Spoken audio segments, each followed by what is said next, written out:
Okay, so very good evening, all of you. All well? How's the energy? Mic on नहीं है? On है, right? Yeah. Am I audible, guys? Yeah. Audible, right? Yeah. चलो. So this is a orientation session about preparation, and I'm sure जो भी aspirant तैयारी करते हैं, तो they should be reminded regularly about the preparation strategy, and we should be asking you that are you really in the process or not? Because CSC एक long journey है, and the journey which you people have started, that journey has its own shares of ups and downs. So आज का जो session का objective है, that let's say CSC strategy में the first thing is that how to start, which I'm sure a lot of you know, okay, from a beginner. The second part is develop strong foundation in next 10 months, 1 year, 15 months, 18 months, depending on आप कौन सा exam दे रहे हो, कब दे रहे हो. The third is, of course, the NCERT based learning approach.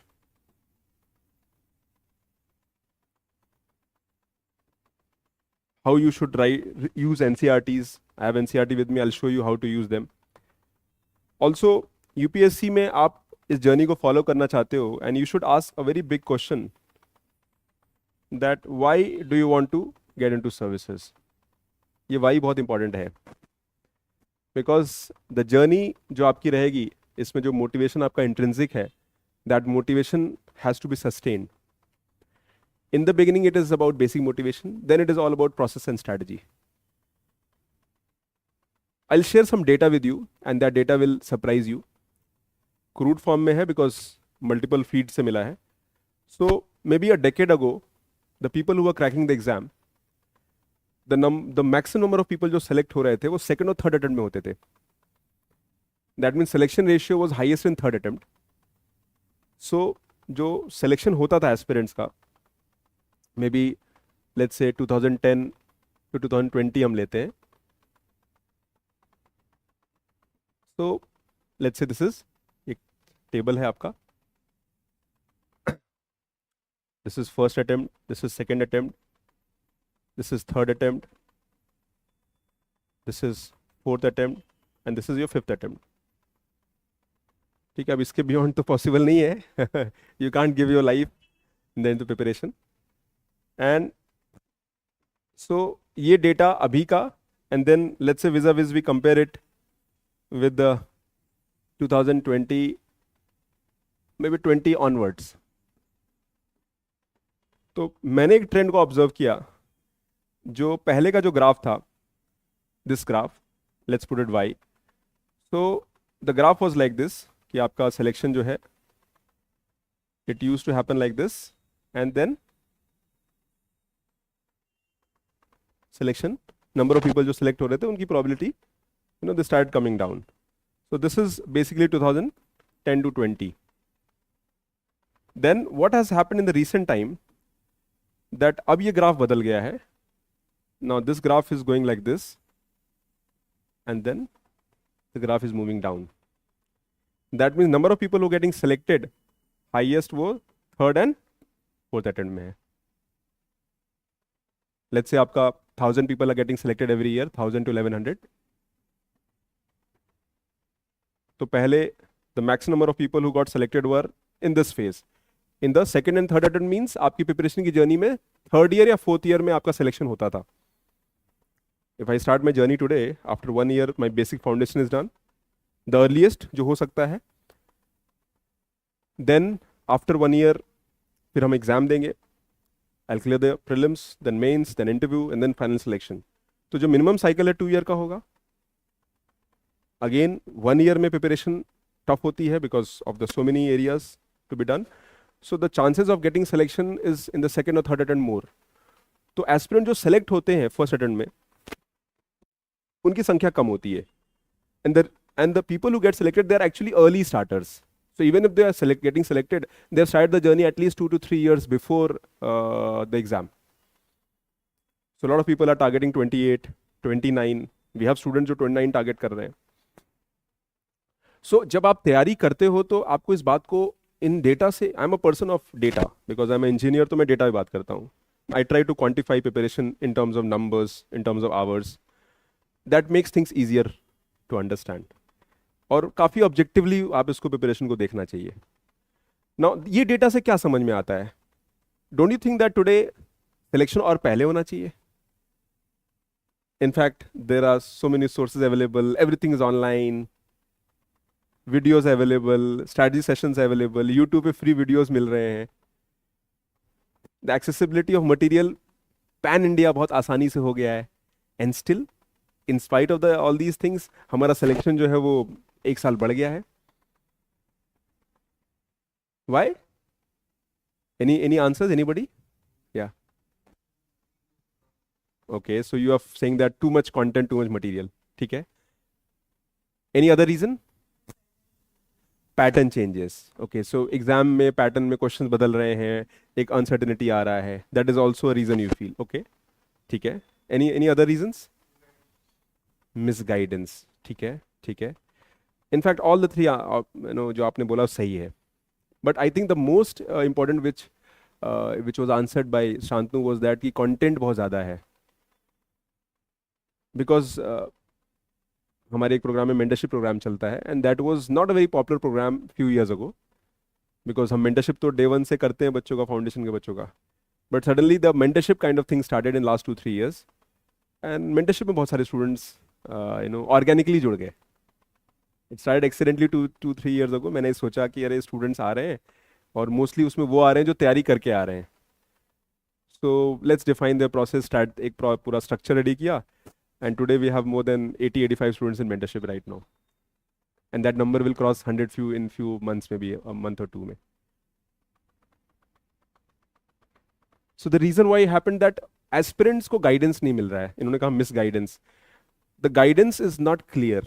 Students is confused about so many things which is available. Sources, material. And because अब आपके सामने Netflix है. आप Netflix open करते हो, क्रॉल करते हो आधा घंटा, then you move out. Am I right? You don't watch a movie. Amazon Prime पे जाते हो and you just scroll the entire thing and you don't come to a conclusion किस किताब से कौन सा मूवी देखना है. The same thing applies here also. You have so many material, you get confuse किससे पढ़ना है. अच्छा उसने कहा ये भी अच्छा है, अच्छा उसने कहा ये भी अच्छा है. And suddenly this content terrorism is a big problem in the for the aspirants today. Content terrorism मैं कह रहा हूँ, मार्क माई वर्ड. अच्छा, today also content is user generated. आप खुद जनरेट कर सकते हो. आप बहुत आसानी से कंटेंट जनरेट कर सकते हो.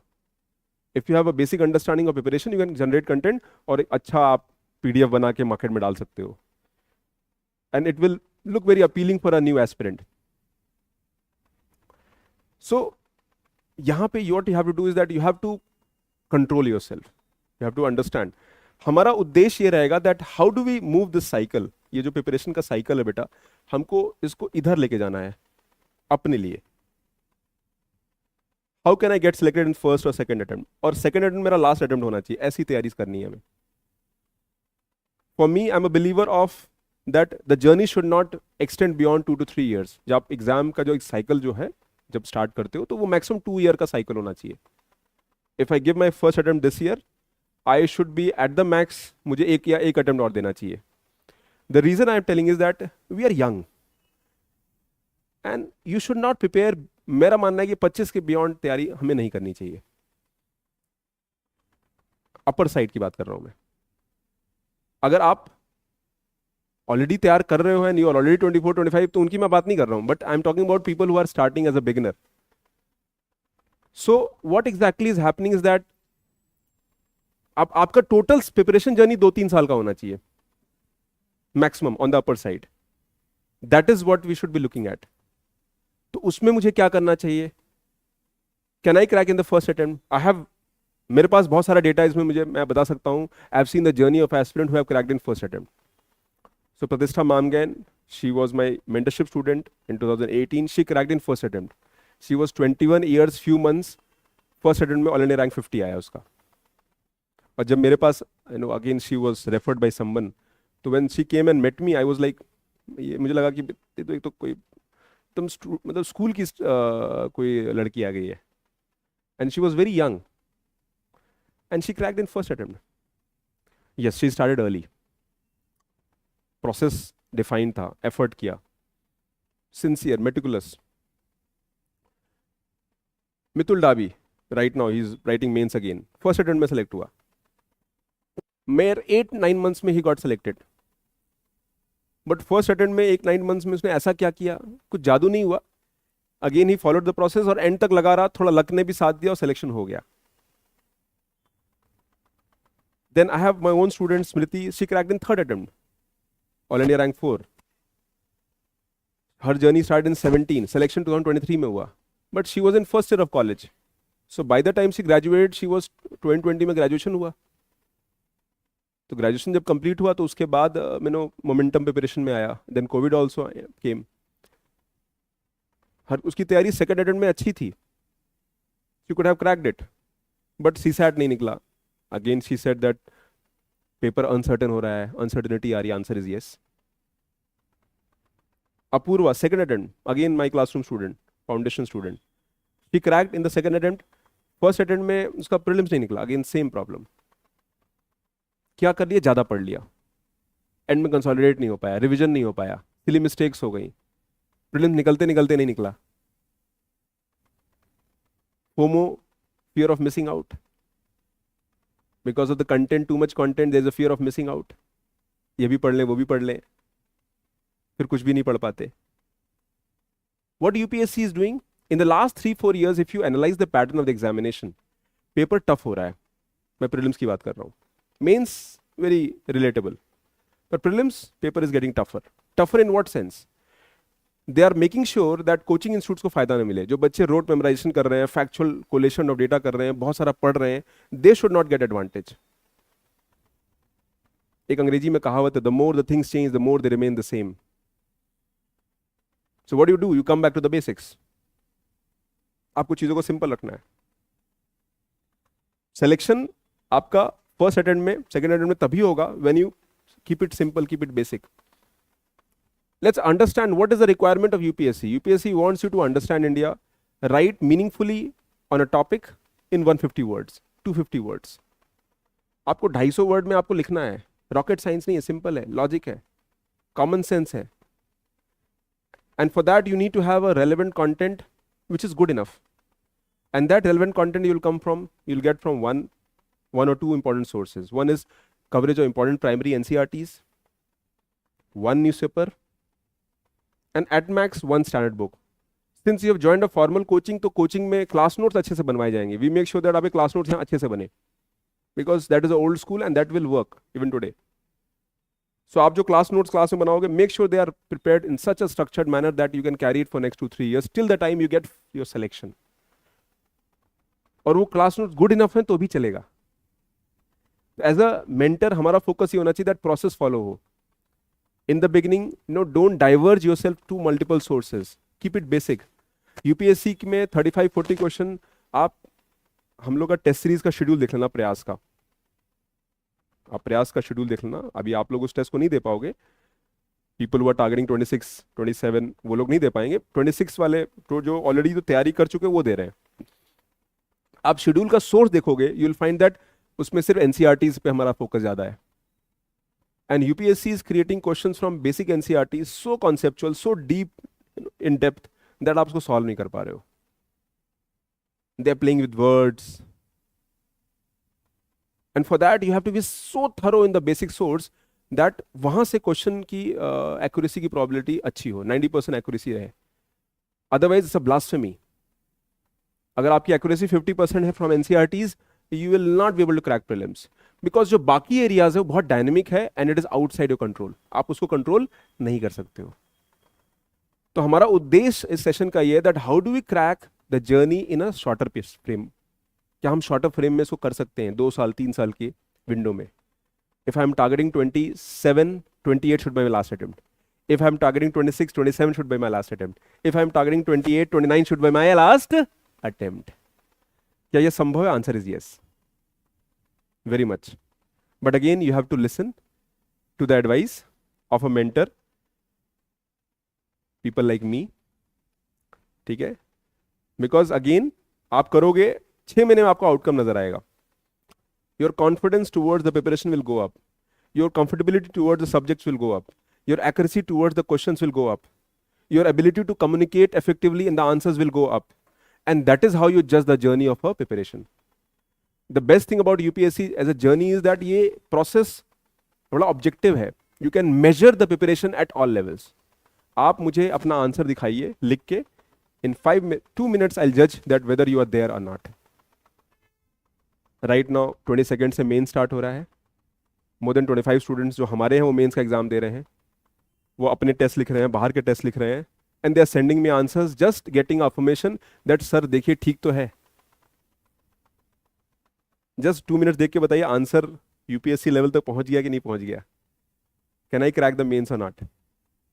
ऐसे देखिए, just read the essay and tell me whether I am there or not, and if not then what else should I do, and if I am there how can I improve it further. तो हमारा उद्देश्य ये होना चाहिए. Our objective is to crack exam in the shorter span of time. Is it doable? Answer is yes. But for that you have to trust yourself and trust the process that we are going to discuss with you. Is that clear? Technology की era में you have to be very judicious in terms of resources that you are using, first thing. And second is जो आपकी journey की preparation का जो approach है वो बड़ा personalized होगा. Every preparation is different. Because every person has a different constraint in terms of life they are facing. Some people are targeting 28, तो उनकी college है, तो उनके अपने schedules हैं. There are people in job, they have their own constraint. There are people who are preparing full time, उनका constraint सब ज़्यादा है, because there's a peer pressure, they have to perform, they have to make sure things happen shorter span of time. 2 महीने बाद ही parents पूछने लगते हैं और कैसी चल रही तैयारी, प्रीलिम निकलेगा नहीं निकलेगा. दैट स्टूडेंट को समझ में नहीं आ रहा चल क्या रहा है. एक सब्जेक्ट गया, दूसरा स्टार्ट हुआ, तीसरा स्टार्ट हुआ, अभी एनसीईआरटी एक मिस हो रही तो दूसरी स्टार्ट हो जा रही है, and you are into a state of so many things happening at the same time. You have to create that balance in your preparation, और मुश्किल होती है. एंड विश्वास मानिए हर एस्पिरेंट अगले 4-5 महीनों में ये फेस कर रहा है या करेगा. The degree might vary. The question comes then how do I balance this approach. Then मेरे लिए क्या काम करेगा, what constraints I have. A lot of your preparation depends on what background also you come from. Background in the sense कि आपका academics कैसा रहा है, आपने 11th-12th के बेसिक्स कितने अच्छे से किए हैं, हैव यू आपने जो तैयारी की है उसमें आपके नोट्स मेकिंग कितनी इफेक्टिवली अपने स्कूल टाइम या कॉलेज टाइम किया है. सो ऑब्जेक्टिव हमारा यही रहेगा. Now so let's understand and decode all the journey approach, and then we'll take it further. Now coming to, let's share some success stories quickly. And ये success stories जो है ये process driven रही हैं. They have their own stories and challenges that they have gone through. These are foundation students who have made it to the list. ये कभी आपकी तरह क्लास में यहाँ बैठे थे, and they are in the services.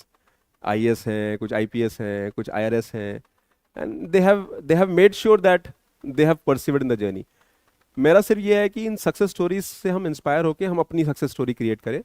And I want your photos probably put in next 2-3 years here. That is what my as a personal objective would be. But उसके लिए करना क्या है? Okay, now let's start with certain myths. इस preparation के लिए कुछ myths हैं. How many of you believe that, और मैं इसमें पूरी तरह अग्री नहीं करता हूं, but let's talk about certain myths of preparation. एक मिथ है और उसको मैं मिथ मानता हूं. Lot of people would not agree. It is the toughest exam. कितने लोगों को लगता है?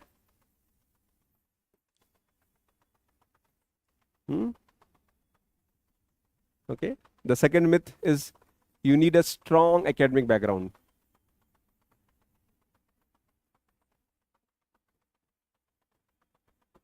ठीक है, अगर आपका स्ट्रॉन्ग एकेडमिक बैकग्राउंड है तो आपके सिलेक्शन की प्रोबेबिलिटी ज्यादा है. ये सेकंड मिथ है. You need to study insanely long hours. Insanely long hours, ठीक है ना. There are people will tell हम तो 15 घंटा पढ़ते हैं, 12 घंटा पढ़ते हैं. उनसे मुझे मिलवा देना कभी, ठीक है ना. ठीक है. Then the next myth is it takes 4 to 5 years of journey. Yes, यहाँ लोग बाबा लोग मिलेंगे जो 5 साल तैयारी कर रहे हैं, बट हमको बाबा नहीं बनना है.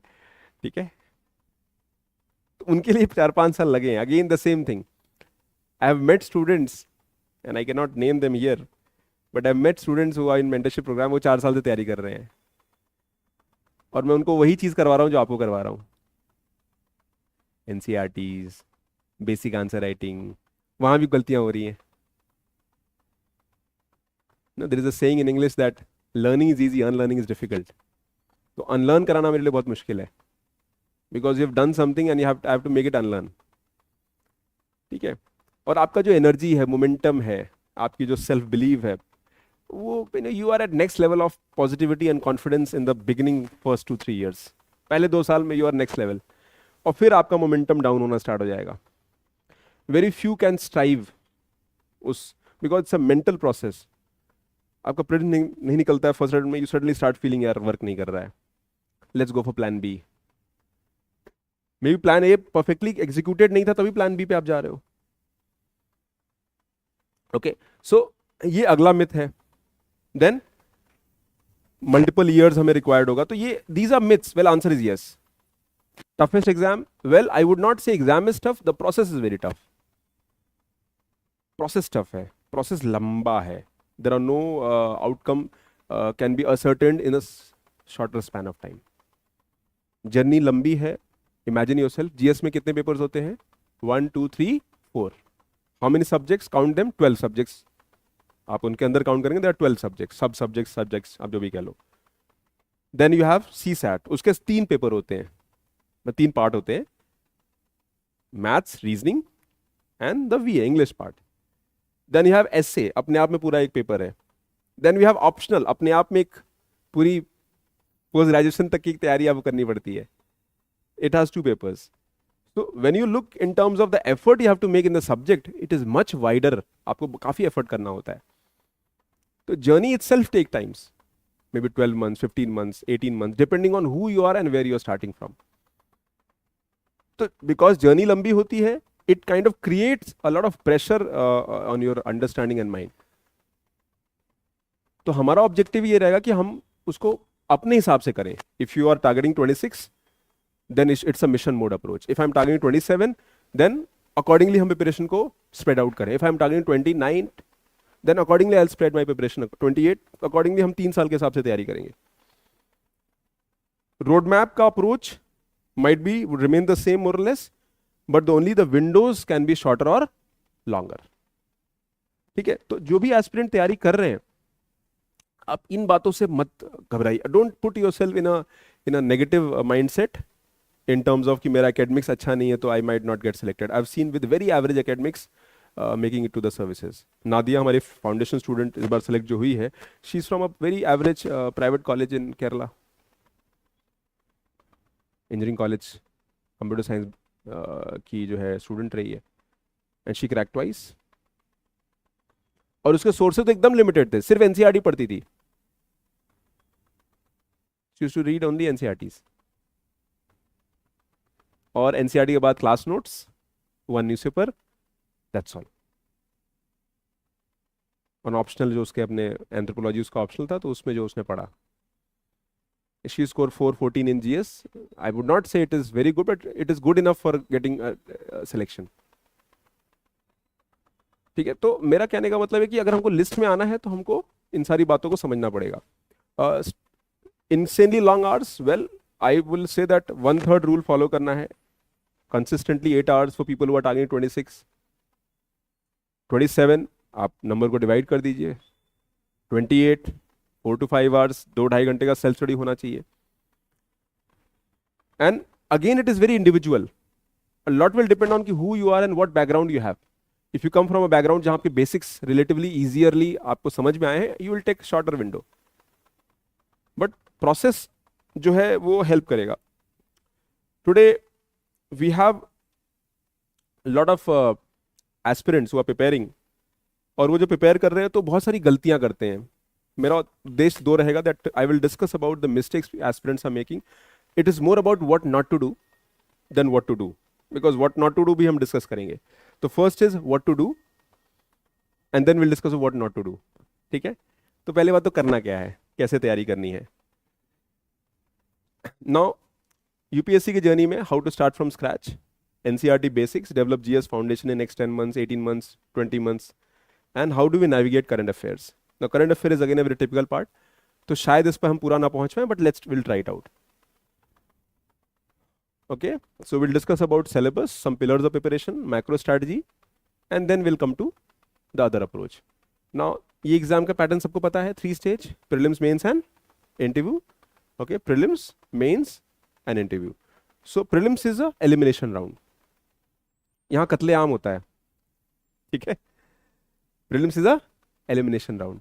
और prelims में आप में the selection ratio of prelims कितना है?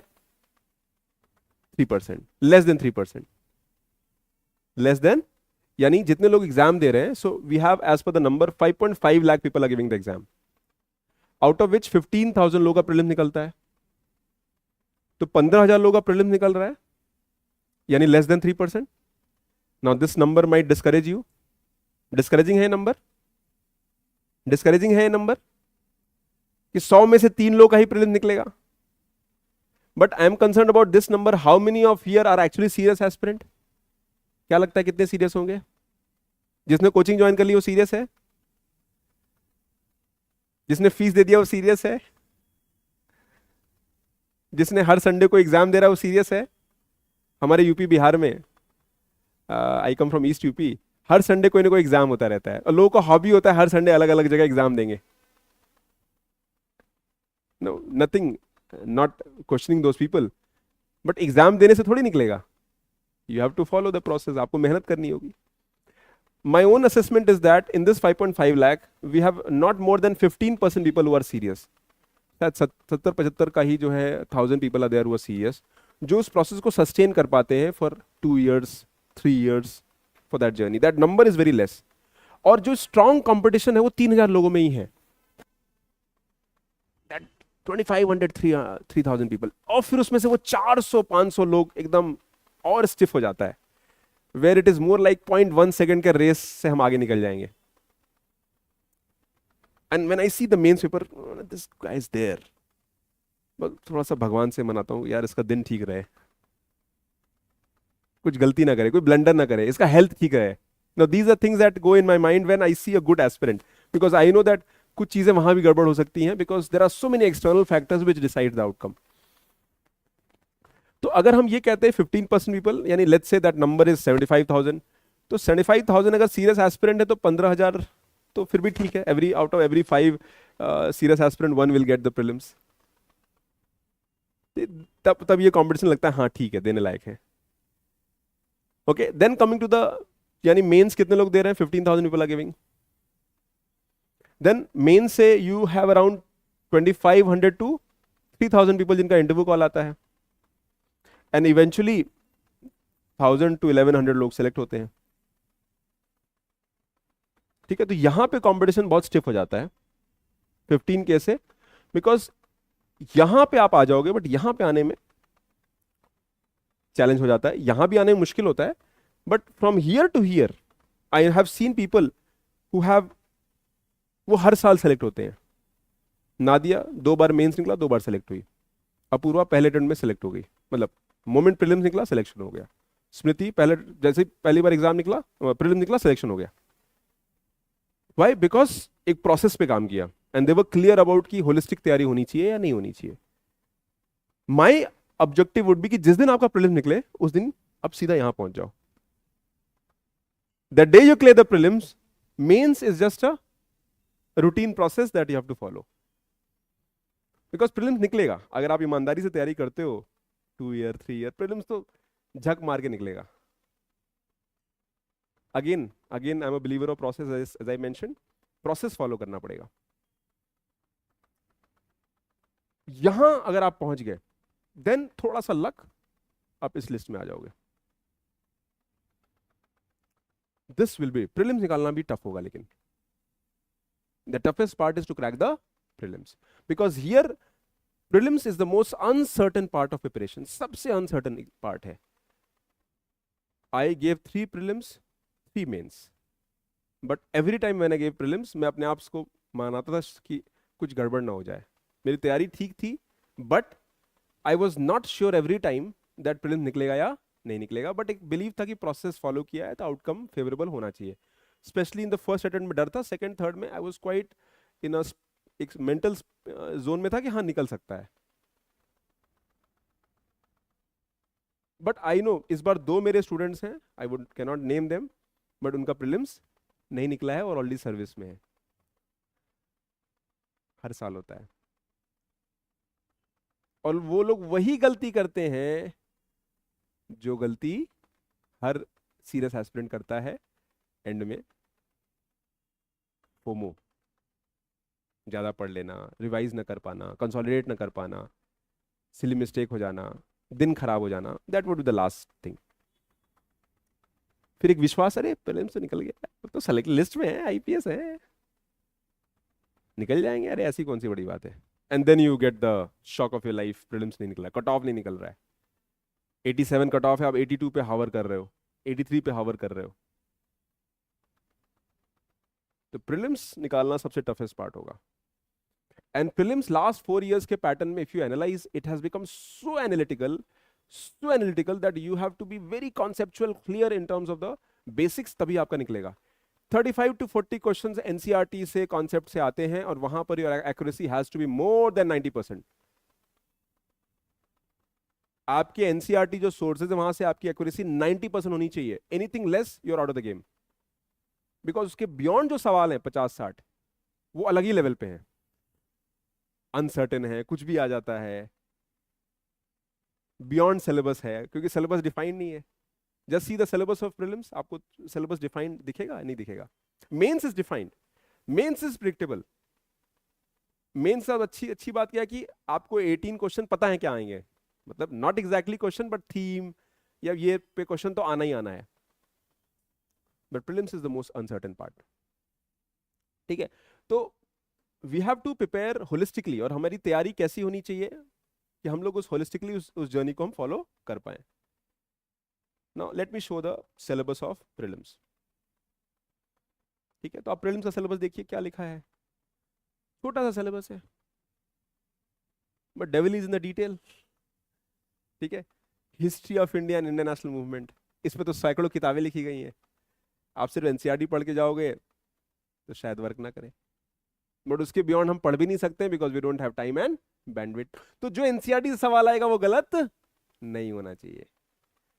Indian polity and governance, constitution, political system, Panchayati Raj, easy part है ये। फिर भी लक्ष्मीकांत एक अच्छी किताब बन गई है, उसमें काफी अच्छा एक कोलेशन हो गया। It is like a Bible and it works relatively well. But आजकल यहां से भी क्वेश्चन नहीं बनाए जा रहे हैं, उसके बाहर से बनाए जा रहे हैं।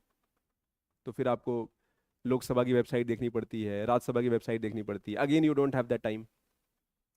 Then public policy, rights issue, governance का पार्ट है। Economics and social development, poverty inclusion, again बहुत बड़ा एरिया है, anything can be asked, right from basics of Indian economy till society till government schemes, और मतलब the list is very vast, खत्म नहीं होने वाली लिस्ट है। Then general issues on environment, ecology, biodiversity, climate change, that does not require subject specialization. अब यहाँ पे भी करंट चीजें बहुत आ रही हैं, instead of asking from general science they asking from technology.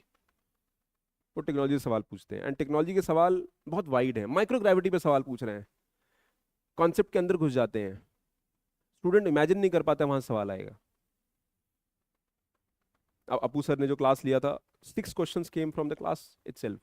तो मैंने कहा सर अच्छा, आपका 60%, 10 क्वेश्चन में 60% सॉल्व हो रहे हैं आपके नोट से, that is a good strike rate, because dynamic है। बट उन 6 स्ट्राइक रेट भी तब होता है जब आपके नोट्स 5 बार आपने रिवाइज करके गए होंगे, बिकॉज वहां भी इंप्लाइड क्वेश्चन था, it was not a direct question. The point I want to emphasize here is that कि इस जर्नी में ये सब कंस्ट्रेंट समझ के हम लोग तैयारी करेंगे तो चीजें आसान रहेगी।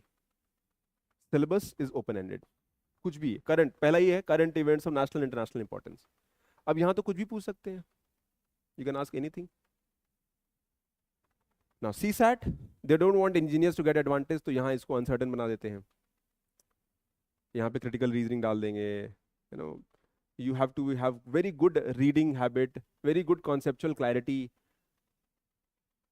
और हम रीडिंग करना नहीं चाहते हैं। क्यों नहीं करना चाहते हैं? हमको तो समरी नोट्स मिल जाए, समरी गाइड मिल जाए, हैं, तो चीज़ें आसान हो जाएंगी। जैसे यूनिवर्सिटी का एग्जाम होता है ना, 10 ईयर का पेपर देख के जाते हैं, वैसे आप तैयारी कर रहे हो। एवरी टाइम पब्लिशर्स मेरे पास आते हैं, सर ये देखिए एनसीईआरटी का समरी बहुत बढ़िया है। मैंने कहा हाँ हाँ वेरी गुड। मैंने कहा इसको अलमारी में लगा दो। और मैंने कहा बच्चों से ये कहना है कि इसको मत देखना। गलती से वो वीडियो देख लेंगे तो शायद आना बंद कर देंगे, बट ठीक है, बिकॉज दैट इज, समरी से आप कैसे पढ़ोगे, गाइड से कैसे पढ़ोगे? स्पेक्ट्रम में गाइड है।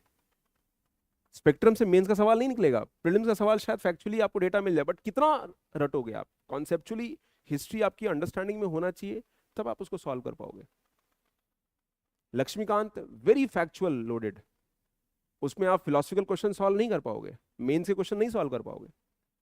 आपका analytical bent of mind Laxmikanth से डेवलप नहीं होगा। Economy very very analytical, highly analytical. क्यों एनालिटिकल है? बिकॉज कंटेम्प्रेरी से पूछ रहे हैं, and for that reading from the newspapers is very important. आपको एनालाइज कर पाना, लिंक कर पाना। क्लासरूम टीचिंग में नोट्स जो अच्छे बनते हैं, उसके साथ साथ आपका एक अच्छा रीडिंग अच्छा इफेक्टिव होना चाहिए, तो उससे आपको आउटकम मिल सकता है। तो एज अ मेंटर हमारा ऑब्जेक्टिव ये रहेगा कि हम we should apprise you of these things. ठीक है, तो यही वाली बात है। अब now come to the main syllabus. Main syllabus very easy. SA का सिलेबस देखो, you know, essay, they will be expected to keep closely to the subject of the essay, to arrange their ideas in orderly fashion and to write concisely. Credit will be given for effective and exact expression. पूरा essay का सार यही है। This is the guideline for essay.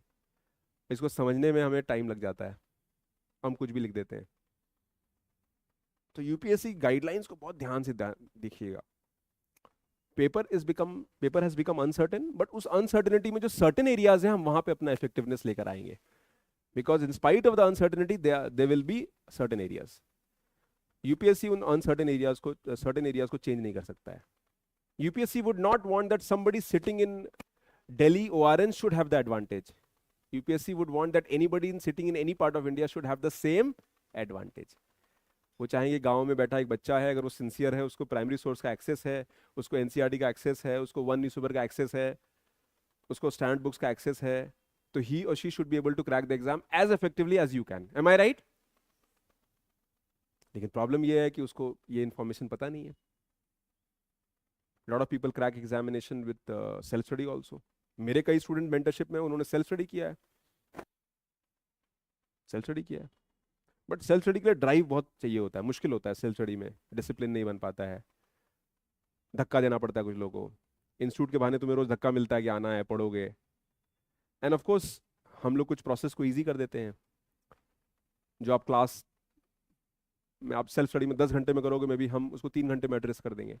Your 7 hours can be saved for maybe other area. Am I right? So पहला first rule of the preparation is that make sure that syllabus is internalise. अपने आप से पूछिए कितने लोगों को syllabus याद है।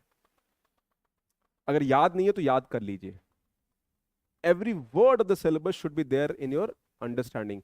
Moment I open the newspaper, आज का मैं न्यूज़पेपर ओपन करूं, and moment I look at the topic, और moment I open this book, अगर मैं इस एनसीईआरटी का किताब खोलूं और if I see the index, I should be in a situation to tell कि ये सिलेबस का पार्ट है कि नहीं है। This will take another 6 months, but make sure that I reach there. थोड़ा सा अब काम आसान हम कर देंगे प्रिपरेशन में। What will do that I will be sharing you a detailed syllabus. आपको मैं एक डिटेल्ड सिलेबस शेयर करूंगा, and in the detailed syllabus what we have done that हम सिलेबस के टॉपिक्स को फर्दर हमने सब टॉपिक्स को इसमें ऐड कर दिया है। इसमें यू हैव सम, तो इसका आपको print outs I share it with you. तो डिटेल्ड सिलेबस का एडवांटेज सिर्फ ये है that let's say you are reading history, तो you have sub topics also mentioned here, and thereby it is easier ईजियर कि भी सब टॉपिक्स कौन से फॉलो करने हैं। Similarly the same thing will apply in every subject. ठीक है, मैं अपने सब्जेक्ट की बात करता हूं। Let's start with economics. तो सब topics, the moment you open the your NCRTs or your standard books, you can just look for these topics, और इसके बियॉन्ड भी आ सकता है, but in general they will cover the topics in a very holistic manner. तो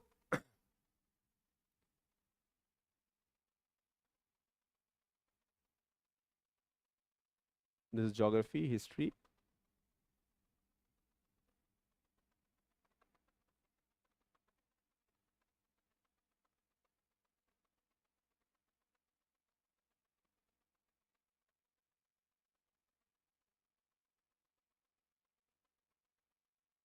polity, governance.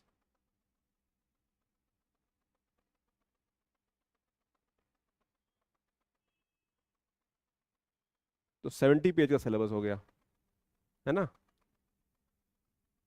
आपको उसे जान ले लो हमारी. So what I need to do is that I need to, एक टॉपिक का सब टॉपिक क्या क्या है, यूपीएससी क्या पूछ सकता है, and mostly these topics have been collated from NCERTs only. जो स्टैंडर्ड बुक से कुछ टॉपिक्स को हमने ऐड कर दिया है. So that way, if I am going through, I need to ask myself that do I have a good understanding on these topics? Can I write answers on them? Do I have content on these topics?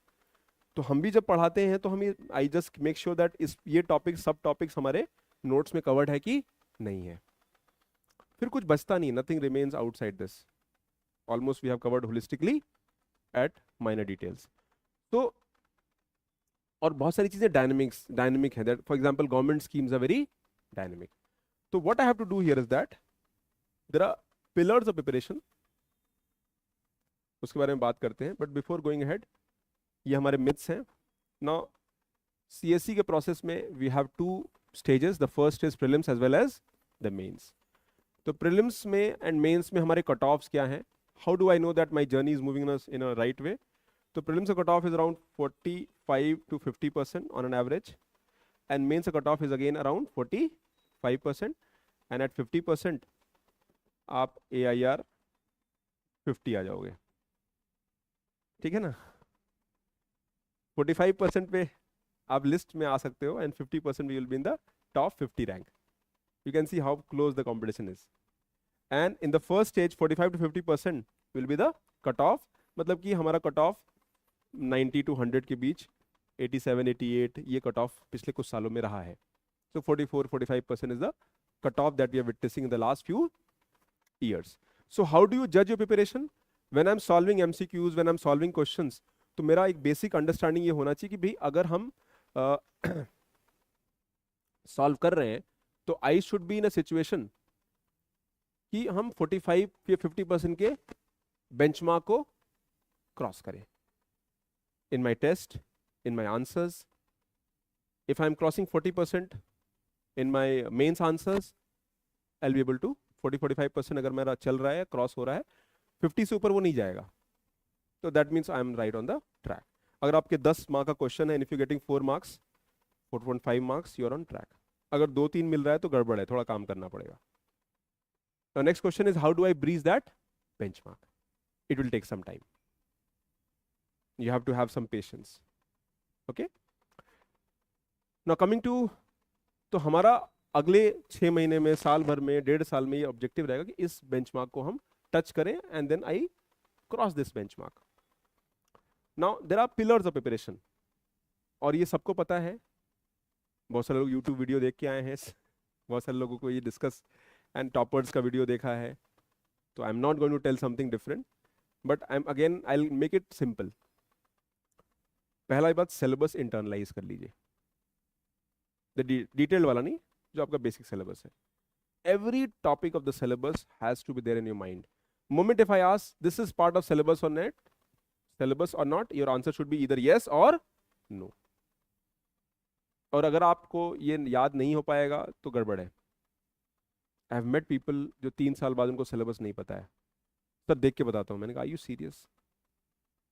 People come me, sir I have given 2 prelims. मेरा पहला सवाल, how many attempt last time, how much did you score, what was the accuracy. वो कहते हैं, मेरे को ऐसे देखते हैं जैसे मैंने कोई ऐसा पूछ लिया कि अपनी जमीन मेरे नाम कर दो. I mean I am asking basic question. आपने प्रीलिम्स दिया है? हाँ. नहीं निकला? ओके. कितने क्वेश्चन अटेम्प्ट किए? नहीं पता. मैंने कहा, are you serious, did you check your scores? Sir नहीं, यूपीएससी का की नहीं आया। मैंने कहा, are you serious again, you are waiting for UPSC key after 1 year?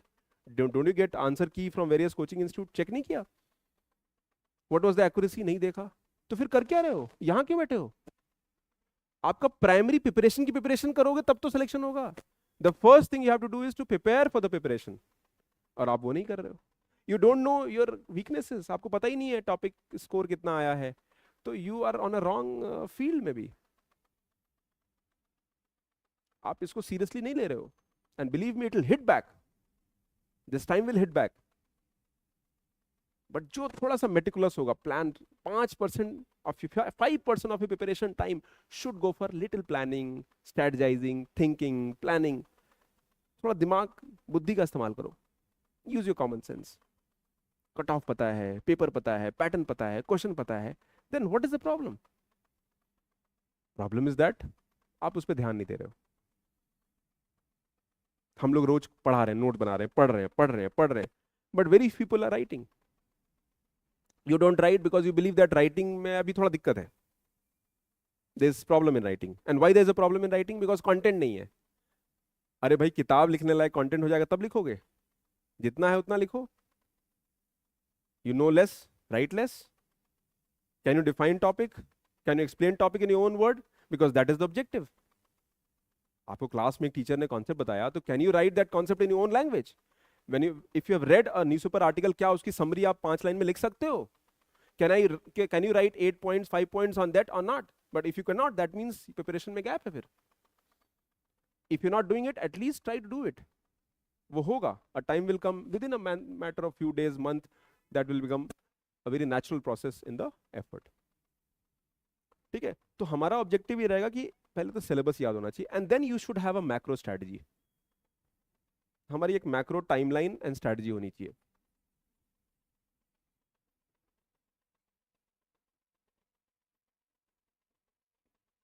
Now broadly, I have divided this macro timeline and strategy into the phase 1, the phase 2, and the phase 3, and एक phase 4 भी हो सकता है, that is after the prelims part. Now phase 1 is more about जो हम लोग अगले 6 महीने, 8 महीने, 10 महीने, साल भर करने वाले हैं। Now if you're targeting for 28, तो आपका पहला साल phase 1 में ही चला जाएगा। If you're targeting 26, your next 4 months should go in phase 1. If you're targeting 27, your next maybe 8 months should go in the phase 1. तो phase 1 में बेस बिल्डिंग एंड फाउंडेशन, इस पर ध्यान दीजिएगा। Don't rush two things. ये पहला माला है preparation में, हम यहीं पर हैं अभी। This will go for almost 1 year for people who are targeting 28. One year, 12 months. People who are targeting 27, उनके लिए थोड़ा कम होगा। एंड 26 वालों के लिए तो सेंस ऑफ अर्जेंसी है, ठीक है ना? ठंड आते आते, दिसंबर आते आते ये phase 1 रेडी होना चाहिए। तो phase 1 is about base building and foundation, and here what you do? Here you make sure that your NCERTs are covered, your core subjects are covered. यही दो चीजें करनी है। The core subjects are 4: polity, economy, history and geography. These are core subjects. बाकी subjects में time कम लगेगा, and other subjects are maybe very much interlinked, या बहुत सारा आपको इन सब्जेक्ट्स, उन सब्जेक्ट में हेल्प मिलेगा। एंड कुछ सब्जेक्ट्स आप इंडिपेंडेंटली भी पढ़ सकते हो, not an issue. Internal security, disaster management, ऐसे टॉपिक्स हैं जो आप अलग से पढ़ सकते हो, it would not much of an issue. But I would rather advice कि इन कोर सब्जेक्ट्स पे हम पहले ध्यान दें, बिकॉज दे कवर, ये जो कोर सब्जेक्ट्स हैं या उसकी एनसीईआरटी हैं, they cover almost 65% of prelim syllabus and 50% of the entire syllabus, polity, economy, history and geography. इसमें जितना हो जाए स्टार्टिंग के 6 month, 8 months, 10 months, 12 months, I should be able to do that. Once your basics, बच्चे यही गड़बड़, बच्चे क्या करते हैं, ये के साथ ये भी करना शुरू कर देते हैं। They have to dedicate time and effort here. जब तक इस लूप से बाहर नहीं निकलोगे तब तक सेकंड लूप में नहीं जाओगे. Now student tend to make a mistake, दोनों को करना चाहते हैं. Here I just have to follow, if you are joined a coaching, trust the coaching. वहां पे अच्छे क्लास नोट्स बनाइए and read NCERT, nothing else, nothing else. उसके बाद अगर आपकी सांस, आप जिंदा रह पाते हो तो मुझे बताना. I don't think so, you will get time beyond that, because you have to read how many, around 15 NCERTs. आपको मिनिमम 15 एनसीईआरटी पढ़नी है आपको in next 1 year, 12 months, 15 months. ये हमारा फोकस रहेगा. Avoid any outside sources, avoid any guide, any material, avoid any books, standard books or so called, summarization of, subject in one मोटा book, ये guide वो guide, उससे बचिएगा. It will be blasphemous, it will be suicidal, work नहीं करेगा. And then after 1 year you will again start from the same source. मैंने कहा ना, mentorship में 3 साल बाद बच्चे आ रहे हैं, मैं उनको वहीं से शुरू करा रहा हूँ जहां से आपको शुरू करवा रहा हूँ. और वो एनसीईआरटी में वो भी क्वेश्चन गलत करते हैं. मैं कहता हूँ अरे इसमें एक्यूरेसी ज्यादा होना चाहिए, तुम्हारा एक्यूरेसी तो 70-80% तो होना चाहिए, और उनका एक्यूरेसी 40% है, 50% है. I feel bad, I feel bad because बहुत सारा टाइम वेस्ट हुआ है in not following the right approach. ये आपका पहला साइकिल होगा. Okay, this might very from 3 to 12 months. ठीक है, डिपेंडिंग ऑन कितना टाइम. अगर आप 8 घंटे पढ़ रहे हो तो 3 से 4 महीने में. If you studying for 3 hours और 2.5 hours, if you're in college, आप तो 2.5 घंटा दे सकते हो, तो 12 से 13 महीना में, 15 महीना भी हो सकता है, not an issue. We have a lot of students who are in the first year of college. I have students who are in first year of engineering college, first year of, DU colleges. ठीक है. Then comes the second phase. अब जो second phase होगा, basics ready हो गया. Then now you will what do? आप second phase को क्या करोगे? You will, you will accelerate. क्योंकि हाईवे बन गया है, बेसिक हाईवे रेडी है, अब गाड़ी को थोड़ा तेज चलाना पड़ेगा. And complete the syllabus, syllabus को कंप्लीट करो.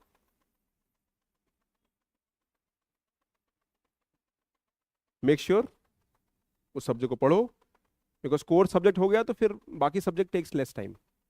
This can go of another maybe 6 months to 8 months. Again from 4 months to 8 months it can go. ठीक है, 4 months, 8 months, 12 months, again it depend.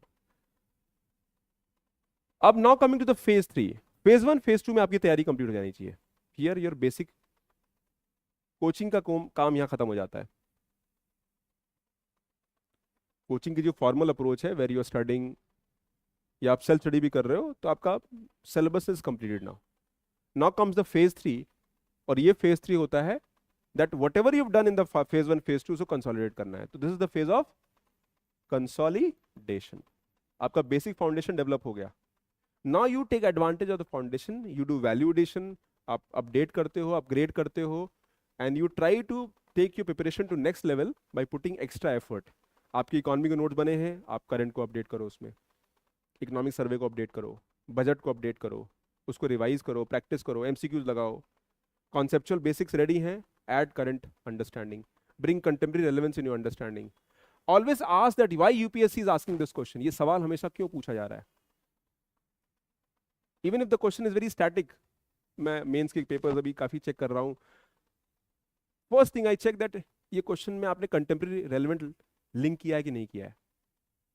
And I ask my students, ये कहाँ है sir? मैंने कहा no, you have to do it. Link with current. History का भी सवाल है तो करंट से लिंक करो. GS2 GS3 is current based, तो वहां तो करंट लिंकेज रहेगा. बट अगर ज्योग्राफी का सवाल है, क्लाउड बस पे सवाल आ रहा है, तो there has to be current linkage. If there is a question, mains में सवाल आ रहा है कि child cuddling has been replaced by mobile phone for society, there is a current based approach is there. Child cuddling has been replaced by mobile phones, इसलिए mains का सवाल है. आपको सर ये क्या सवाल है? आप रोज देखते हो, they are asking you to interpret it and give your reasons, उसके नेगेटिव पॉजिटिव नेगेटिव इम्पैक्ट क्या है, तो कंटेम्प्रेरी रेलेवेंट वाले सवाल आएंगे, because that is how they are framing the question. और ये क्लासरूम नोट्स या फिर जब तक आप analytical bent of mind develop नहीं करोगे तो you can't answer these questions, and that is where by developing the basics you also have to read newspapers. I am old school, I believe in the process of following newspapers. Newspaper reading बिल्कुल करिए, उसको skip मत करिए। UPSC wants you to read newspapers, वरना CSAT नहीं निकलेगा, reading comprehension नहीं निकलेगा। आप एक आर्टिकल पढ़िए दिन में, लेकिन पढ़िए, read one good article if you don't have time, but read it.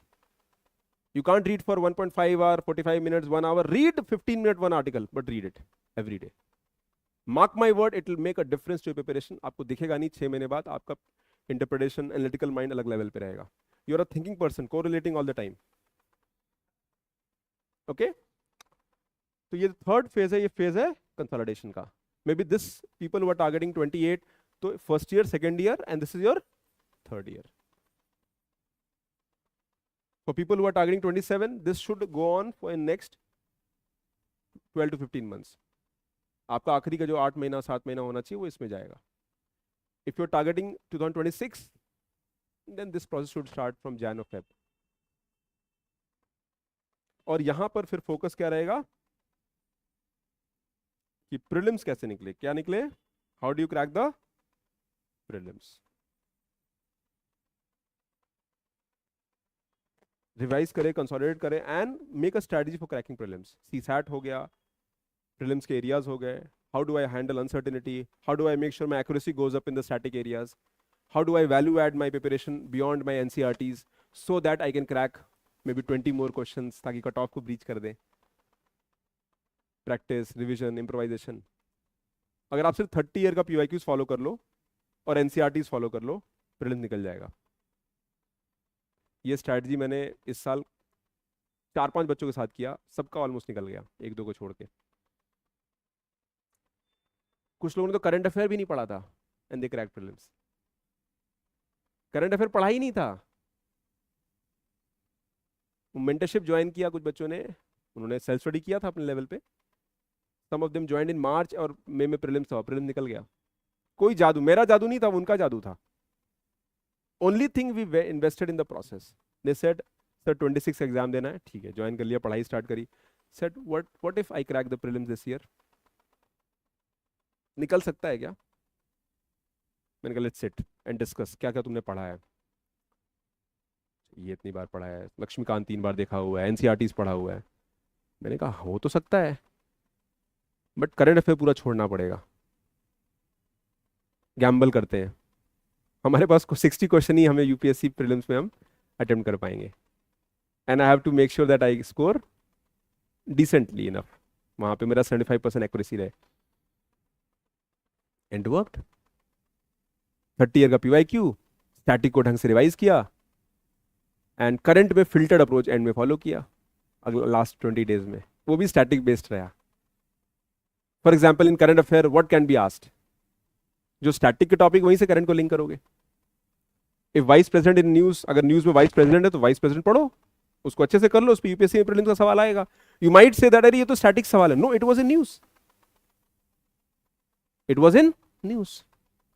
तो वहां की प्रोबेबिलिटी ज्यादा थी. वाइस प्रेसिडेंट हमेशा न्यूज में थोड़ी रहते हैं इतनी जितना अभी है, बिकॉज ऑफ कोर्स उन्होंने रिजाइन कर दिया, फिर वो इम्पीचमेंट की बात हुई, उनके खिलाफ मोशन लाया गया हटाने का.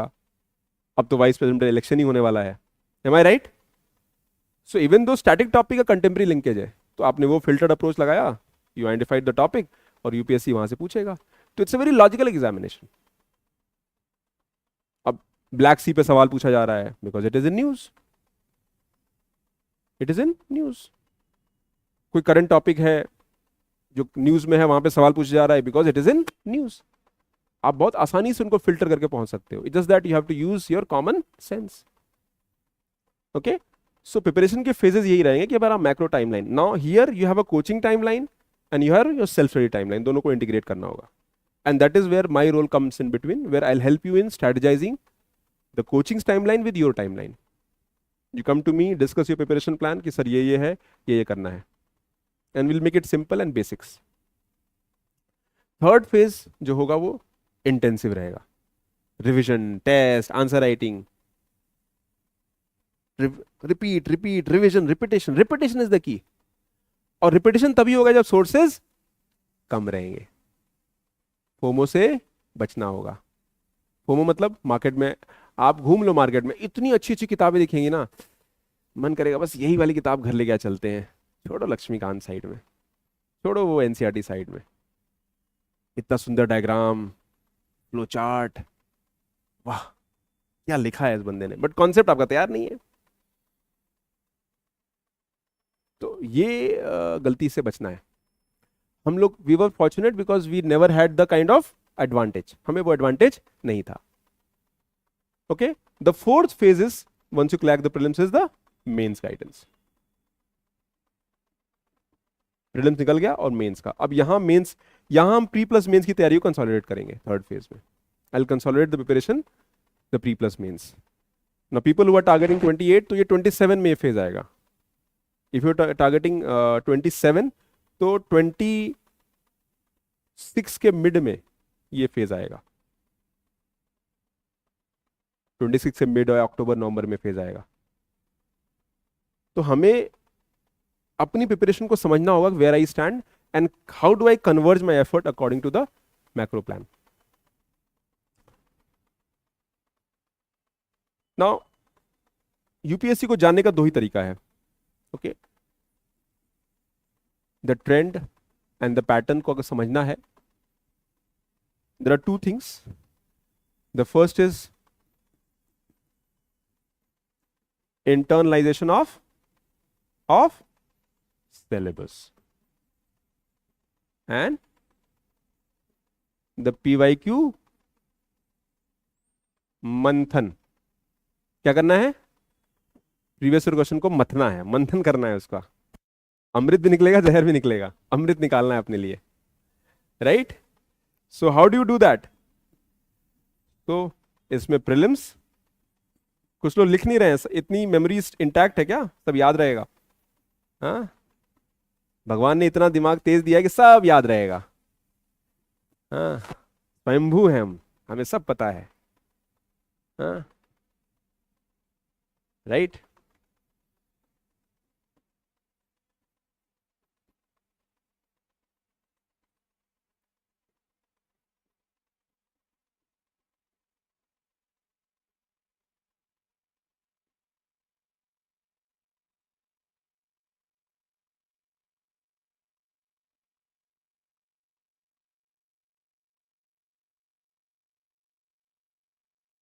लास्ट 5 years सबसे ज्यादा क्रूशियल है, but in prelims I can follow last maybe 14 years।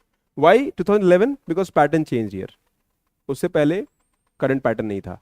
Also about mains 2013 the pattern change. तो 12 साल से pattern more or less has remain same for mains, and from last 14 years the pattern has remain same मोरलेस।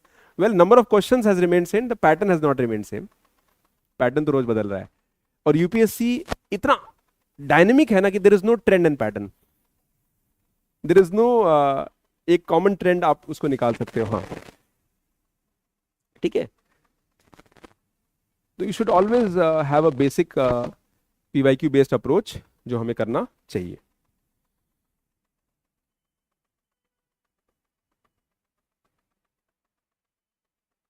Okay, are we at the same page? बोरियत तो नहीं हो रही है? पक्का? अपने आप से पूछिए कि आप कहां पे हैं इसमें। Ask yourself that if I am following this or not, और if I am, can I follow this or not. Then coming to the next approach, हमारा ऑब्जेक्टिव होगा source material, the sources. Since you have joined a coaching, तो class notes are very important. some primary NCERTs,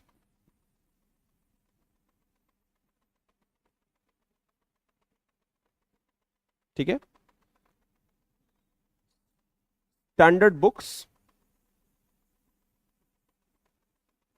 ठीक है, हर subject की एक standard book है जो market में पॉपुलर है। For example we have Laxmikanth for polity, we have Spectrum for standard book नहीं है तो गाइड ही है, बट ठीक है, right. We have Chronicle, Lexicon for Chronic for ethics, और भी एक दो बट किताबें हैं. There are standard books in the market. But primary NCERTs you have total 15 NCERTs जो हमें फॉलो करना चाहिए. Out of which I'll write polity 2, economy 2, history 7, geography 4. ये लिस्ट मैं आपको शेयर करूंगा. And all these NCERTs have to be 11th, 12th. Now, should you follow class 9 to 6 to 10th NCERT? Yes, if you have time. But उसका जो cost benefit analysis है वो बहुत ज़्यादा नहीं है. You would not get much out of it. Because 11, 12 की जो NCERT है, they cover major section of the 610. मतलब 610 ऑलमोस्ट कवर हो जाता है. You would not get anything extra in 6th 10th. But हाँ, कुछ टॉपिक्स उसमें कवर्ड हैं जो शायद 11 12 में नहीं होते हैं in some books. For example economics 9 10th you will find all the topics of the 9 10th economic NCERTs वो सिलेबस का पार्ट है. But since I am teaching मैं कवर करा देता हूँ तो पता नहीं चलता है आपको. बट सिमिलरली आप ज्योग्राफी पढ़ोगे तो एनसीईआरटीज आर सफिशिएंट. हिस्ट्री के लिए आपकी NCERTs are almost sufficient, old new both of them. Also in the NCERTs I will be telling कि जो न्यू एनसीईआरटीज जो नया नया आया उसमें क्या करना है. डोंट वरी, बहुत कुछ थोड़ा थोड़ा बदला है but nothing much. Economy polity में सिर्फ कॉन्सेप्ट बिल्डिंग पे फोकस रहेगा. But history geography NCERT is the syllabus. History geography NCERT is the syllabus. NCERT के बियॉन्ड मत जाओ. उसके बियॉन्ड जाना है तो मेरे से आगे मिल लेना. मैं 2-4 किताबें बताऊंगा, है ना. अगर तुम्हारे पास समय, एनर्जी, ऊर्जा रहेगी तो बताना. Believe me, you would want to avoid that. पढ़ सकते हैं but it will not fetch you much outcome. Outcome आपको बहुत नहीं मिलेगा. बिकॉज मैंने कहा ना, हमको एग्जाम निकालना है ना बेटा, पीएचडी तो करना नहीं है.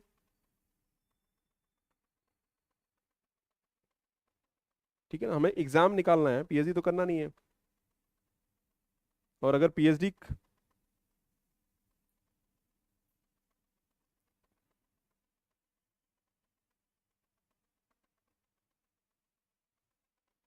ठीक है. Third is one newspaper. अच्छा, जो स्टैंड बुक्स हैं, अगर आप कोचिंग आपने ज्वाइन किया है, क्लासरूम टीचिंग ज्वाइन किया है, तो स्टैंड बुक्स को रेफरेंस के लिए यूज करिएगा. रेफरेंस मतलब पूरा मत पढ़िए, सेलेक्टिवली पढ़िए. Used judicious understanding from your PYQs and syllabus. आप प्रीवियस क्वेश्चन से फिल्टर करिए, आपका काम आसान होगा. आई will help you in decoding that part, don't worry. मैं आपको हेल्प करूंगा उसमें कैसे करना है. सर हेल्प करेंगे. मेंटरशिप में सुबह शाम यही काम करते हैं, ये मत पढ़ो, यहां से पढ़ो, ये चैप्टर देखो, in almost all subjects. You getting my point. और आउटकम आना चाहिए. हमको क्या करना है, what I have to do, I have to solve the questions of UPSC. अभी यूपीएससी के कुछ माइक्रो थीम्स मैंने ये यूपीएससी के क्वेश्चंस हैं फ्रॉम वेरियस सब टॉपिक्स सब्जेक्ट्स. आजकल के ये थीम्स, आजकल क्या ना माइक्रो थीम्स, जैसे मॉडर्न हिस्ट्री का माइक्रो थीम क्या है, ये माइक्रो थीम है. Gandhi versus Indian leaders of freedom struggle, तो ये माइक्रो थीम है, इस पे यूपीएससी सवाल पूछ रहा है. गांधी वर्सेस अदर्स, आप देखोगे इस पे पिछले 5 साल में you have got maybe 3-4 questions from here. So you will identify the themes where questions can be asked. But ये इससे आपका फिल्टरिंग डेवलप होगा very easily. You know that these are themes जहां पे यूपीएससी, तो हम themes को तैयार करेंगे. एंड फॉर्चुनेटली यूपीएससी क्वेश्चंस भी predictable, I will be able to predict. मैं मेंस की बात कर रहा हूँ. फॉर प्रीलिम्स थिंग्स आर अलग, दे आर डिफरेंट. प्रीलिम्स मैंने कहा ना थोड़ा अनसर्टेन है, तो प्रीलिम्स का अप्रोच थोड़ा होलिस्टिक हो जाता है. But mains I can be very clear. एक सोर्स उठाया, उसको ढंग से पढ़ा, अपडेट किया, हो जाएगा. 150 वर्ड लिखना है, 150 word answer, 250 word answer. Even if I know more, how does it matter. Development का एक नोट बनाया, कॉन्सेप्ट ऑफ डेवलपमेंट क्या, उसमें एवोल्यूशन हुआ है, प्रॉब्लम्स क्या है, सोल्यूशन क्या है, गवर्नमेंट स्कीम क्या है, डेटा क्या है, फैक्ट क्या है. आपने 2 पेज में एक अच्छा कोलेशन किया, नोट बनाया, पॉइंटर्स बनाया, डेफिनेशन लिखा, कंटेम्प्रेरी लिंकेज किया, उसको 10 बार रिवाइज किया. And when ever you got a question on development, तो आप उस अपने नोट से you can improvise and right a good answer. मैंने कहा, मैंने आपके ऊपर एक सवाल फेंका, डेमोक्रेसी। जैसी डेमोक्रेसी बोला, आपके दिमाग में पिक्चर बन जाए डेमोक्रेसी की, कॉन्सेप्ट, डेटा, फैक्ट, एग्जाम्पल।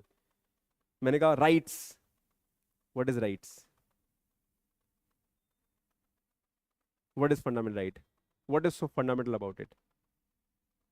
आपने कहा सर पता नहीं, एनसीईआरटी पढ़ो। कॉन्सेप्चुअल क्लैरिटी होनी चाहिए, deep. Moment if I ask a concept, I should be able to explain in my own words. उस लेवल पर अंडरस्टैंडिंग होनी चाहिए, then only you can solve question, otherwise solve नहीं कर पाएंगे आप। हमें वो साइकिल क्या, how do I reach there, in 6 to 8 months हम पहुंच जाएंगे वहां पे। Problem is that we are not putting effort in that direction. तो जब हमें मेंस का पेपर देखेंगे तो अच्छी बात क्या कि अभी आप पेपर देखना, तो whenever you are studying your subject, just go through the mains questions.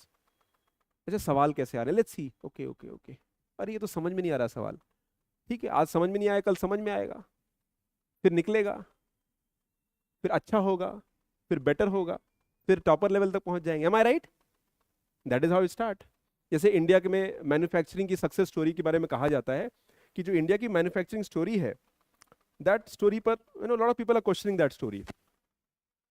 अरे क्या कर रहे हो, असेंबलिंग तो कर रहे हो, एप्पल के फोन बना रहे हो, कौन सी बड़ी चीज है, चाइना से सामान मंगाया, ताइवान से मंगाया, असेंबल किया और यहाँ से एक्सपोर्ट कर रहे हो।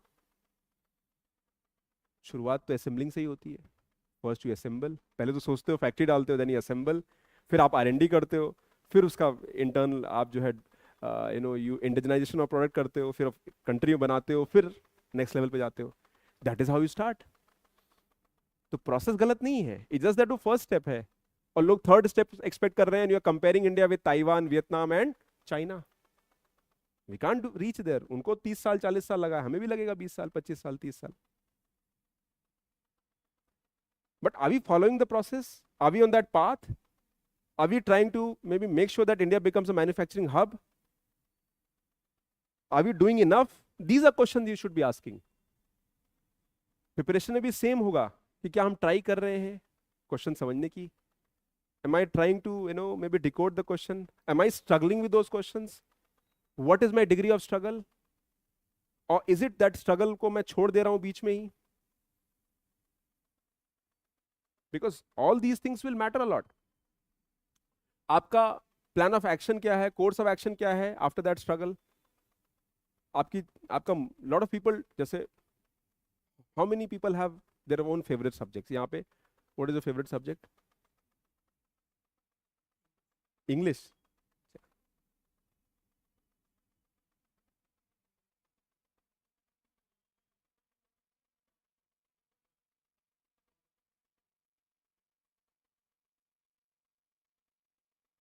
Okay, so everybody have their own favorite subjects. वहां पर उसका क्लास होगा, उसका सब्जेक्ट आएगा, टॉपिक आएगा, तो वो मन से पढ़ेंगे, but at the cost of others नहीं होना चाहिए। ज्यादा ज्योग्राफी पढ़ने से, इतिहास पढ़ने से 25 सवाल तो नहीं कर पाओगे ना प्रीलिम्स में, 18-20 क्वेश्चन ही आएगा। If you study more geography, you can not crack more than 15 question. Am I right? तो प्रिपरेशन में भी इस बात का ध्यान रखना है। I have to create a balanced approach my preparation. हर चीज को एक थ्रेशोल्ड तक ले आना है, फिर छोड़ देना है।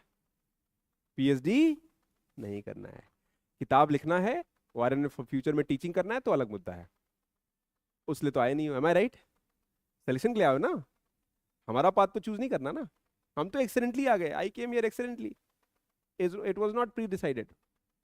हम तो कॉर्पोरेट में जॉब कर रहे थे, तैयारी किया, नहीं हुआ, 3 अटेम्प्ट दिया, 3 मेंस दिया, 2 इंटरव्यू दिया, वो ऐसा लगा बस हो गया, धक्का लग रहा, धक्का, गेट खुला है, सामने बंद हो गया, चलो भाई ठीक है, अब क्या करें, go back to corporate. Accidentally पढ़ाना शुरू कर दिया, मजा भी आने लगा, फिर लगा यार यही फील्ड को अपना करियर बना देते हैं,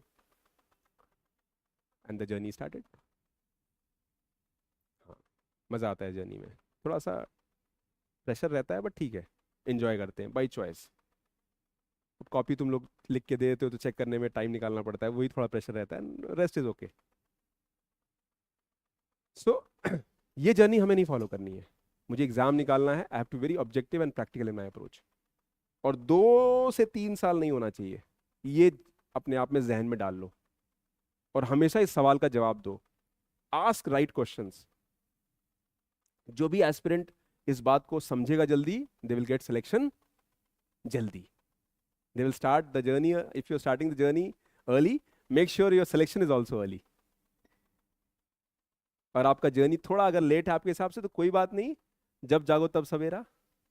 हम तो 28 साढ़े 26 27 साल में जागे थे। You are still early, I would say that by that account. कुछ लोग 18 साल में जाग गए, कुछ 17 में ही है। एक स्टूडेंट तो 16 साल की है हमारे इंस्टीट्यूट में, 11th क्लास में है। एक स्टूडेंट ऑनलाइन पढ़ती है, ठीक है। तो कुछ लोग जल्दी जाग जा रहे हैं। उसका मैसेज आया, सर वो पॉलिटी का एडवांस क्लास कब स्टार्ट होगा? अभी वो 12th में है। मैंने कहा बेटा थामा थामा, होगा होगा। Okay, so the point I want to make here is that कि जल्दी स्टार्ट करने के अपने एडवांटेज है, लेकिन जरूरी नहीं कि सक्सेस अश्योर होगी।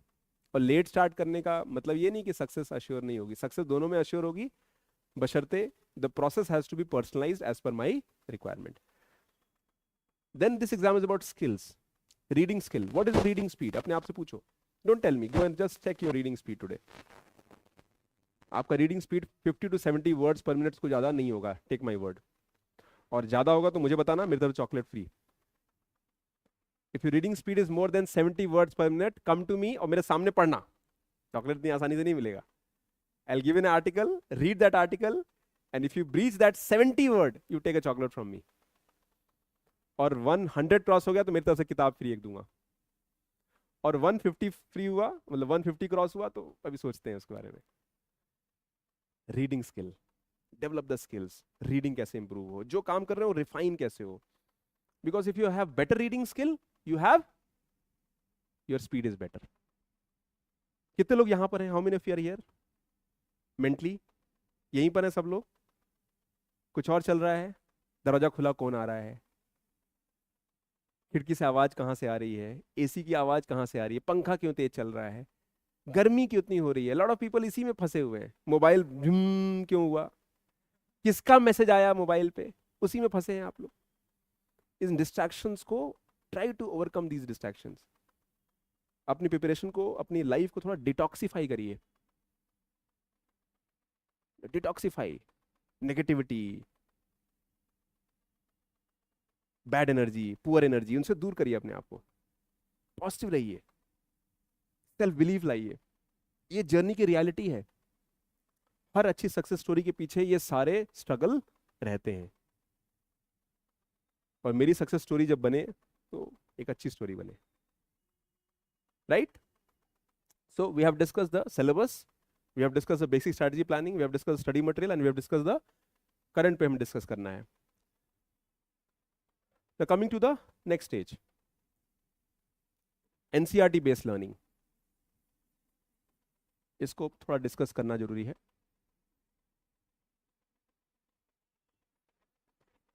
ठीक है, there are 15 NCERTs as I discussed, और इनको आप read at least 3 to 4 times thoroughly। Prelims का क्वेश्चन तभी निकलेगा जब तक एनसीईआरटी आप 3 to 4 टाइम्स, 3 आइटरेशन 4 आइटरेशन जब तक नहीं होंगे in depth.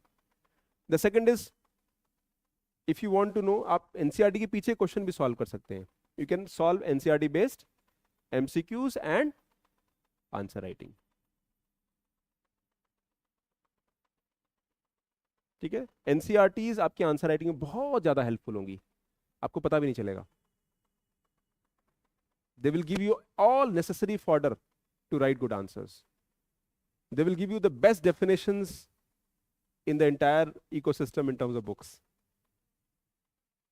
Simple, lucid, to the point. But आप उसमें थोड़ा मेहनत करना होगा. You have to identify them. And third is NCERTs के लिए आपको you have to, यहाँ पे भी हमारा repetition is the key till selection.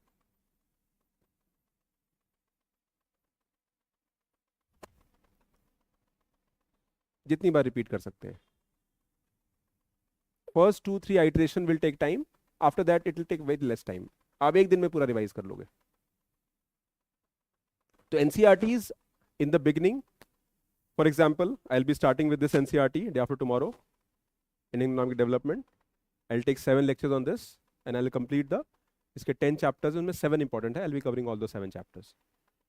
और फिर मैं आपको यूपीएससी के मेन से इंटरलिंक करूंगा, इसी एनसीईआरटी से इंटरलिंक करूंगा. And you'll be able to solve questions of mains from the NCERT itself. Not entirety, but एक बेसिक लेवल पे आप इंटरलिंक कर पाओगे. Don't study the book for the sake of studying, study the for the sake of cracking the exam. For example, अभी से NCERT कैसे पढ़ना है, how do I read the NCERT. तो एनसीईआरटी रीड करने का मैंने हमेशा एक एडवाइस किया है, प्री रीडिंग अप्रोच. क्या करो, first reading like a novel. NCERT उठाओ, पूरा पढ़ डालो, chapter by chapter, go and read it, don't make any notes. उठा के पढ़ो, read it, read every line, every word. And while reading make sure that you are involved in the reading. Reading में involve रहो. Phone को silent कर दो, distraction से अपने आप को दूर कर लो. Preparation should be in the mission mode. 3 घंटे की तैयारी, 3 घंटे की पढ़ाई हो रही तो मिशन मोड में होनी चाहिए. 8 घंटे की पढ़ाई हो रही तो मिशन मोड, मिशन की तरह लो. डेट डिफाइन करो, टारगेट डिफाइन करो. नहीं मीट होगा तो क्या हुआ, ठीक है, अनरियलिस्टिक होगा, ठीक है, will improvise. But preparation should be in mission mode. ये एग्जाम को खत्म करना है. I have to come out this cycle as early as possible. और वो तभी होगा जब प्रोसेस इफेक्टिव होगा. कॉलेज में है 2 ही घंटा पढ़ते, 2 घंटा इफेक्टिवली पढ़ेंगे, बट 2 घंटा पढ़ के निकलेगा तो लगेगा यार मजा आया, आज कुछ तो किया. उसके बाद मस्ती करो 4 घंटा. बट वो 2 घंटा तुम्हारी प्रिपरेशन का, तुम्हारे 24 घंटे का बेस्ट टाइम होना चाहिए.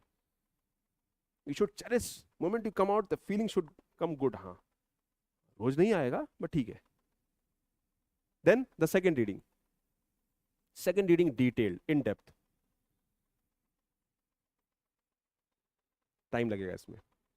हाईलाइट, क्या हाईलाइट करना होगा, कीवर्ड्स. मैं आपको दिखाऊंगा जब मैं एनसीईआरटी कवर करूंगा तो इसका पीडीएफ ओपन करके दिखाऊंगा. कीवर्ड्स, डेफिनेशंस, एग्जाम्पल्स, हेडिंग और सब हेडिंग्स. ठीक है ना.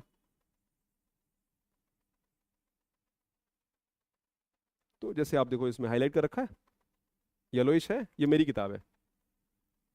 और मैं इसको साल में कम से कम 4 बार पढ़ता हूँ, 3-4 बार हर साल. जितनी बार एनसीईआरटी का मॉड्यूल लेता हूँ उतनी बार पढ़ता हूँ इसको.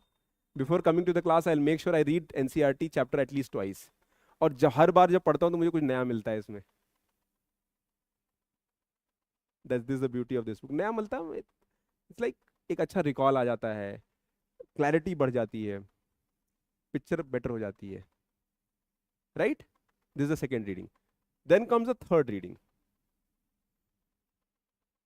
थर्ड रीडिंग में people, if you have time, आप एक शॉर्ट सिनॉप्सिस क्रिएट करिए. एक फैकल्टी जैसे as a when I will teach, I will make sure मैं आपका शॉर्ट सिनॉप्सिस में get it created in the class. Short notes बनाइए.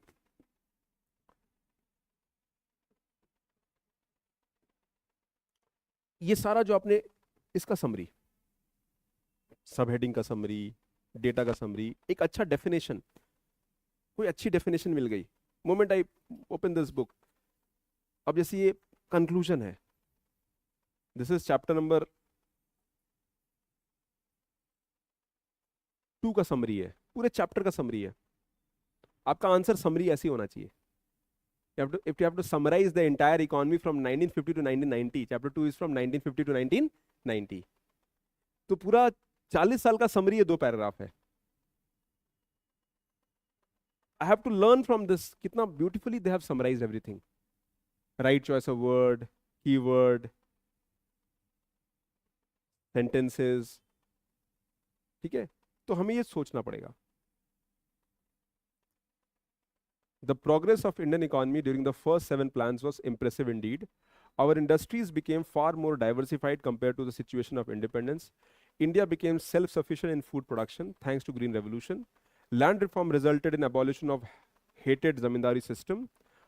However, many economists became dissatisfied with the performance of public sector enterprises. Excessive government regulation prevented growth of entrepreneurship.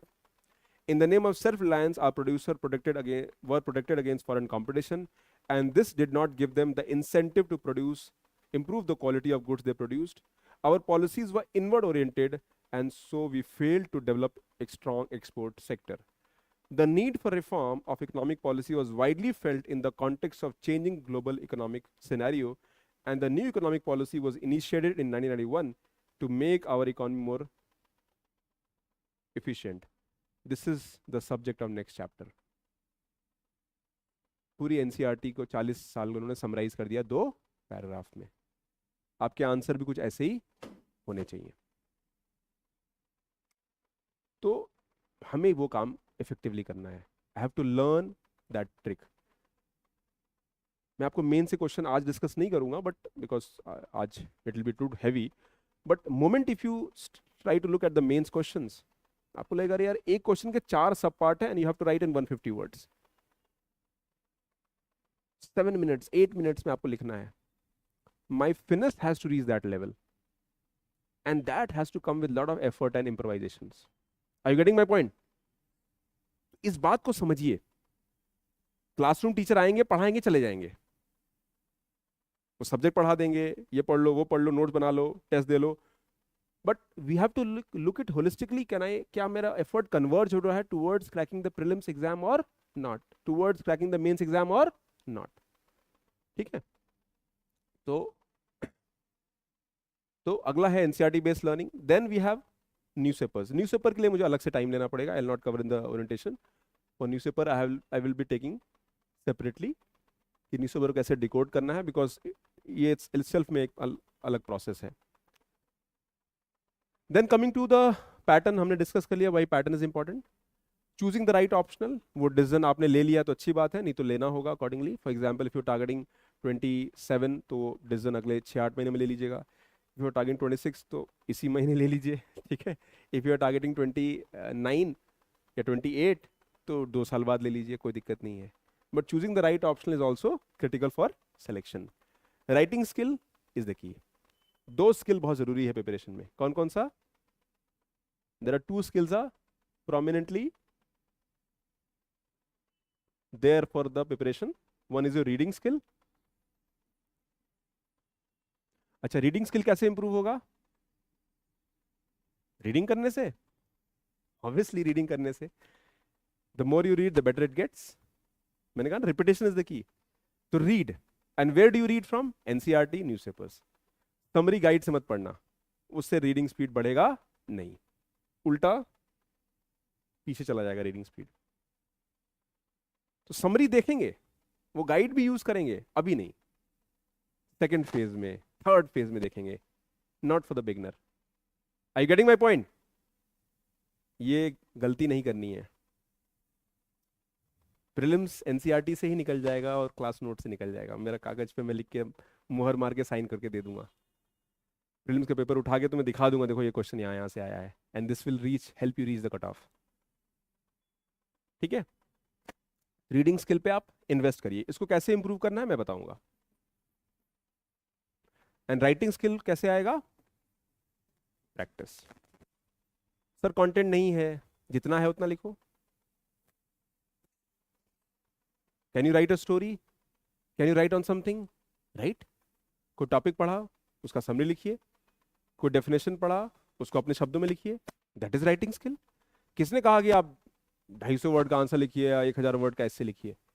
You can write what ever little you have read. आप आपस में एक दूसरे को group बना के task भी शेयर कर सकते हो किसी टॉपिक पे. भी तुम ये तैयार करो, मैं ये तैयार करता हूँ, एक दूसरे को डिस्कस करेंगे. मैं मेन से बहुत टाइम कराता हूँ, मैं 2 का ग्रुप बना देता हूँ. हाँ भाई, तुम गवर्नेंस का नोट तैयार करो, तुम आईआर तैयार करो, आपस में शेयर कर लो. तुम कोर्स तैयार करो, तुम ये तैयार करो, आपस में शेयर कर लो, और एक दूसरे को हेल्प करो. दोनों का टाइम सेव हो जाएगा. कर सकते हैं, but not for a beginner. Okay. So writing skill पे हमें एफर्ट करना होगा.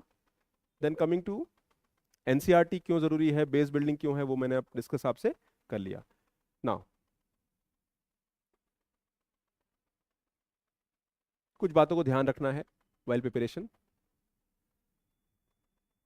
प्रिपरेशन में एक तो स्टडी प्लान में 2 चीजें होती हैं. Now since you have joined a classroom program, तो एक तो क्लासरूम अप्रोच रहेगा. Then you have to have the self study.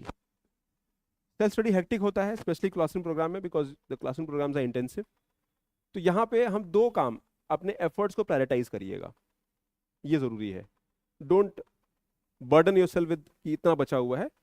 तो प्रायोरिटाइज कैसे करेंगे सेल्फ स्टडी में? पहला तो revision of efforts made in the class, पहला पहला रूल ये है, जो आपने क्लास में एफर्ट किया है उसका रिवीजन जरूर करिए as many times as possible, तो मैक्सिमम रिजल्ट यहां से आएगा।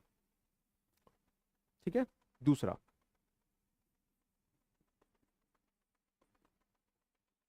टाइम बचेगा तो एनसीईआरटी बेस्ड लर्निंग, और जब ये दोनों खत्म हो जाते हैं then you move to the standard sources, this for value addition. ठीक है, ये जरूरी है। क्लासरूम को ऑलवेज इंटीग्रेट, ये integrate, do it in the integrate mode.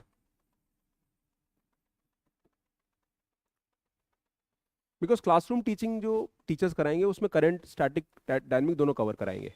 When I teach economics I link with current. मैं आपको जब टैरिफ पॉलिसी पढ़ाऊंगा तो मैं मिस्टर ट्रम्प की पॉलिसी को डिस्कस करूंगा यहाँ पे कि उसका इम्पैक्ट क्या होगा। When I discuss the trend of the economy, I discuss how economy is evolved and why we are not industrialised, why we are not developed. UPSC पूछेगा विकसित भारत 2047 तक बनना है, by 2047 India want to become a developed country. Now, what is the definition of developed country? Pehla question, the first question. The second is, do you think that India is on the right trajectory to become a developed country? How do you know that? And for that, you need to have a data, fact, to prove your argument. India was growing at 3.5 to 4% from 1950 to 1990. And since then, India is growing from 6.5 to 7% consistently in the last 30 years, 34 years. Indian economy has grown how many times? 16 to 17 times. By that logic, अगर हम 6-7% से भी grow करते हैं तो next 25-30 years में India is bound to become maybe 10 times more than what we are today. So by that logic, Bharat विकसित भारत बनना चाहिए, कंसिडरिंग कि बाकी सारी चीजें ठीक रहें। अभी पाकिस्तान में मुनीर साहब कह रहे हैं कि इंडिया एक मर्सिडीज बेंच की तरह है और हम ट्रक हैं, है ना? तो ट्रक अगर मर्सिडीज बेंच में लड़ जाए, भगवान बचाए आपको पहले तो। हाँ,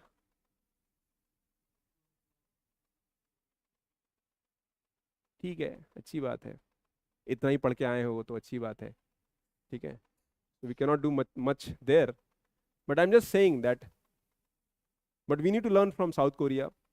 पाकिस्तान की स्टोरी से लर्न नहीं करना है, we have to learn from the story of Singapore, we have to learn from the story of China, we have to learn how Japan became industrialized and Germany became industrialized in a matter of few decades.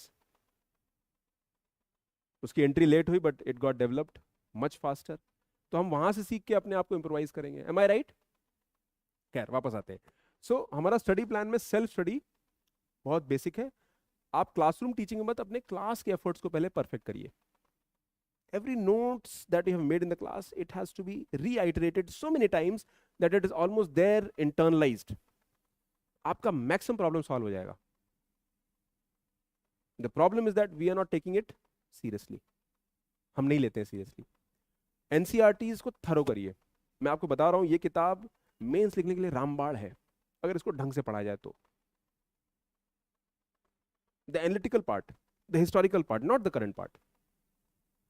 Current part तो हमको पढ़ना पड़ेगा अलग से, पिछले 10 साल में जो हुआ हमें पढ़ना पड़ेगा, मेक इन इंडिया पढ़ना पड़ेगा। ठीक है, so these things have to be understood. और हमेशा आपके स्टडी प्लान का एक, ये 1 घंटा ही हो लेकिन हो, 1 आवर हो यू नो, यहां पे बी कंसिस्टेंट, एक हैबिट क्रिएट करिए, be consistent and be regular. 1 घंटा ही पढ़िए, you don't have time, study for 1 hour, but make sure you are doing it your bit. Prioritise self study on these step, पहला step, दूसरा step, तीसरा step. Coaching time में आप 4 घंटा 3 घंटा कोचिंग में रहेंगे तो आपको टाइम कम मिलता है, कैन अंडरस्टैंड। ऑप्शनल कर रहे हैं तो 4 घंटा और बढ़ जाता है, कोचिंग में 5-6 घंटा निकल जाता है। ब्रेकफास्ट करने आए थे, डिनर करके जा रहे हैं कभी कभी ऐसा भी होता है, बिकॉज अगेन जर्नी को हमें शॉर्ट टाइम में करना है तो we have our own constraints. मैं बातें इसलिए रिमाइंड कर रहा हूँ दैट हम भूल जाते हैं बीच बीच में। बहुत सारे बच्चों को मैंने बोला था आने के लिए, नहीं आया आज। अरे सर का ओरिएंटेशन है, वो तो हमें पता है सर क्या बोलेंगे। लेकिन जब बात वही बार बार दिमाग में बैठेगी तो बात का रेलेवेंस बढ़ेगा। ओके।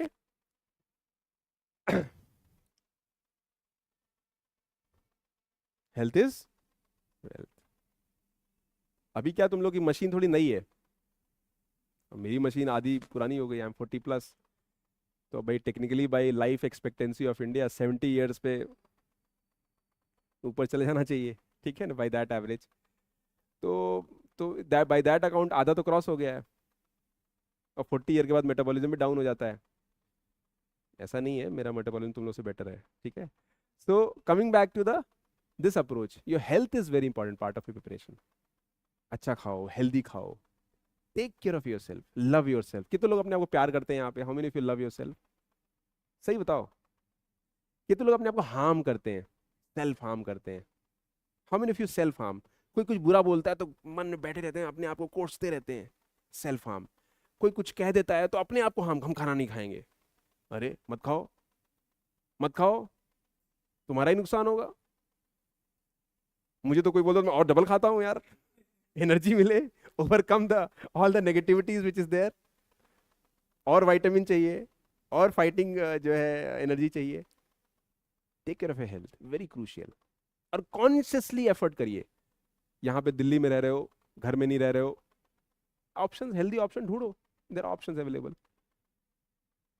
चना भिगो के खा लो, बनाना खा लो, दूध पी लो, दही खा लो, लस्सी पी लो, है नो। अब ये नहीं कि गए आज आज ये वाला चाट ट्राई किया, कल वो वाला चाट ट्राई किया, तीसरे दिन वो वाला चाट किया, चौथे दिन पहले टाइफाइड होके घर चले गए, फिर घर से ऑनलाइन क्लास कर रहे हैं, हो गया तथास्तु। डोंट डू दैट, ठीक है।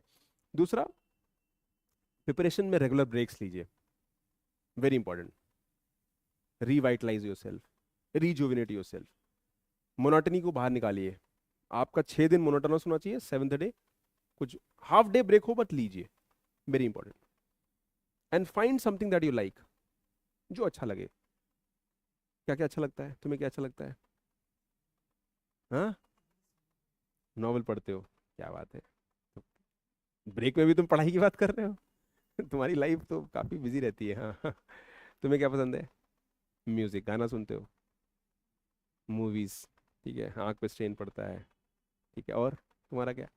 डांस, चलो और भी अच्छा है, लगाया, धिनता धिनते शुरू हो गए, है ना। तुम्हारा क्या है? मूवीज, क्रिकेट खेलने चले जाते हो बाहर, क्या बात है। दिल्ली में जगह है खेलने की? अच्छा अच्छा, हाँ। मतलब पार्किंग की तो जगह है नहीं, क्रिकेट की कहाँ जगह है, ठीक है।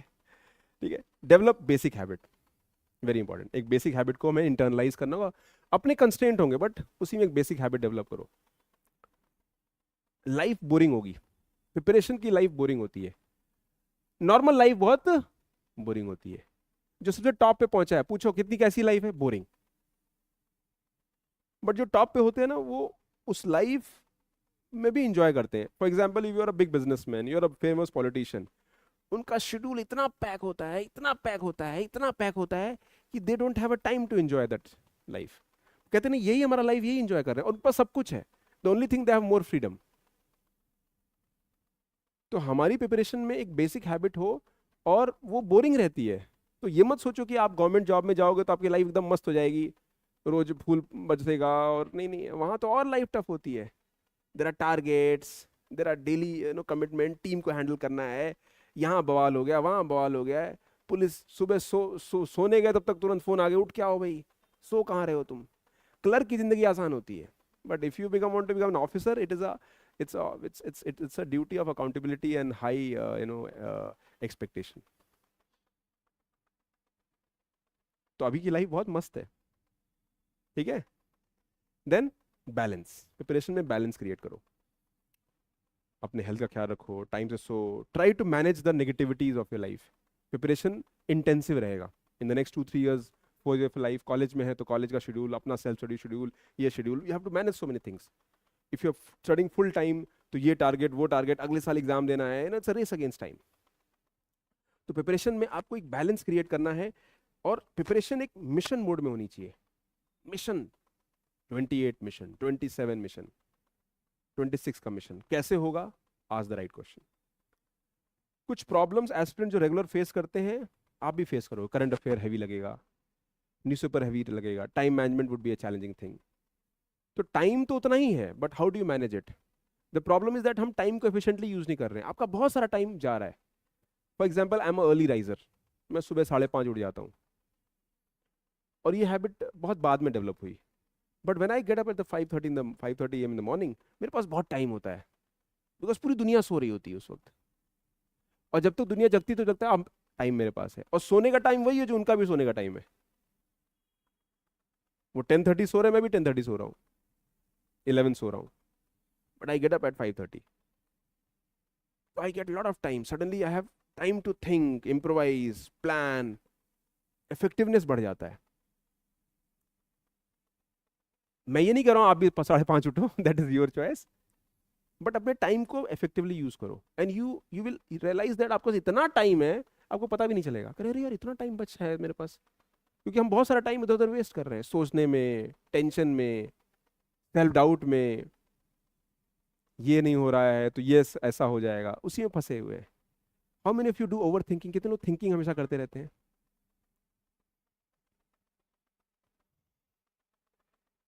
तो ये कॉमन ट्रेट है। Thinking of what? नहीं होगा तो क्या होगा, कैसे होगा, ये तो हो नहीं पा रहा है, कहाँ फंस गए हैं, पेरेंट्स की एक्सपेक्टेशन, पीयर प्रेशर, कहाँ आ गए, दोनों साथ साथ कैसे होगा, फिर घर का कुछ चल रहा है तो वो भी दिमाग पे आ जाता होगा। Am I right? You have to learn to handle them. ये कांस्टेंट रहेगा। The degree of its impact has to be minimised, negative. You have to learn it. सीखना पड़ेगा, और इसमें मैं हेल्प नहीं कर सकता हूँ, आपको अपनी हेल्प खुद करनी होगी। You can share it with me, I will give you perspective, I can console you, I will tell you it is normal. By that way you'll be able to manage it better. Is that okay? ठीक है। Newspaper heavy लगेगा, things are not working, अभी नहीं, after 6 month ये बच रहा है, वो रिवीजन रह रहा है, वो होगा, कल करेंगे, आज करे सो काल कर, काल करे सो परसों, जब पढ़े हैं बरसों। दुनिया है, 32 तक एज है, 35 है मेरे केस में, तो मेरे केस में 37 है, 37 तक मैं अटेम्प्ट दे सकता हूँ। क्या टेंशन है लाइफ की? स्टेट पीसीएस में तो 40 एज लिमिट है। मेरे एज तक लोग एग्जाम दे रहे हैं स्टेट पीसीएस।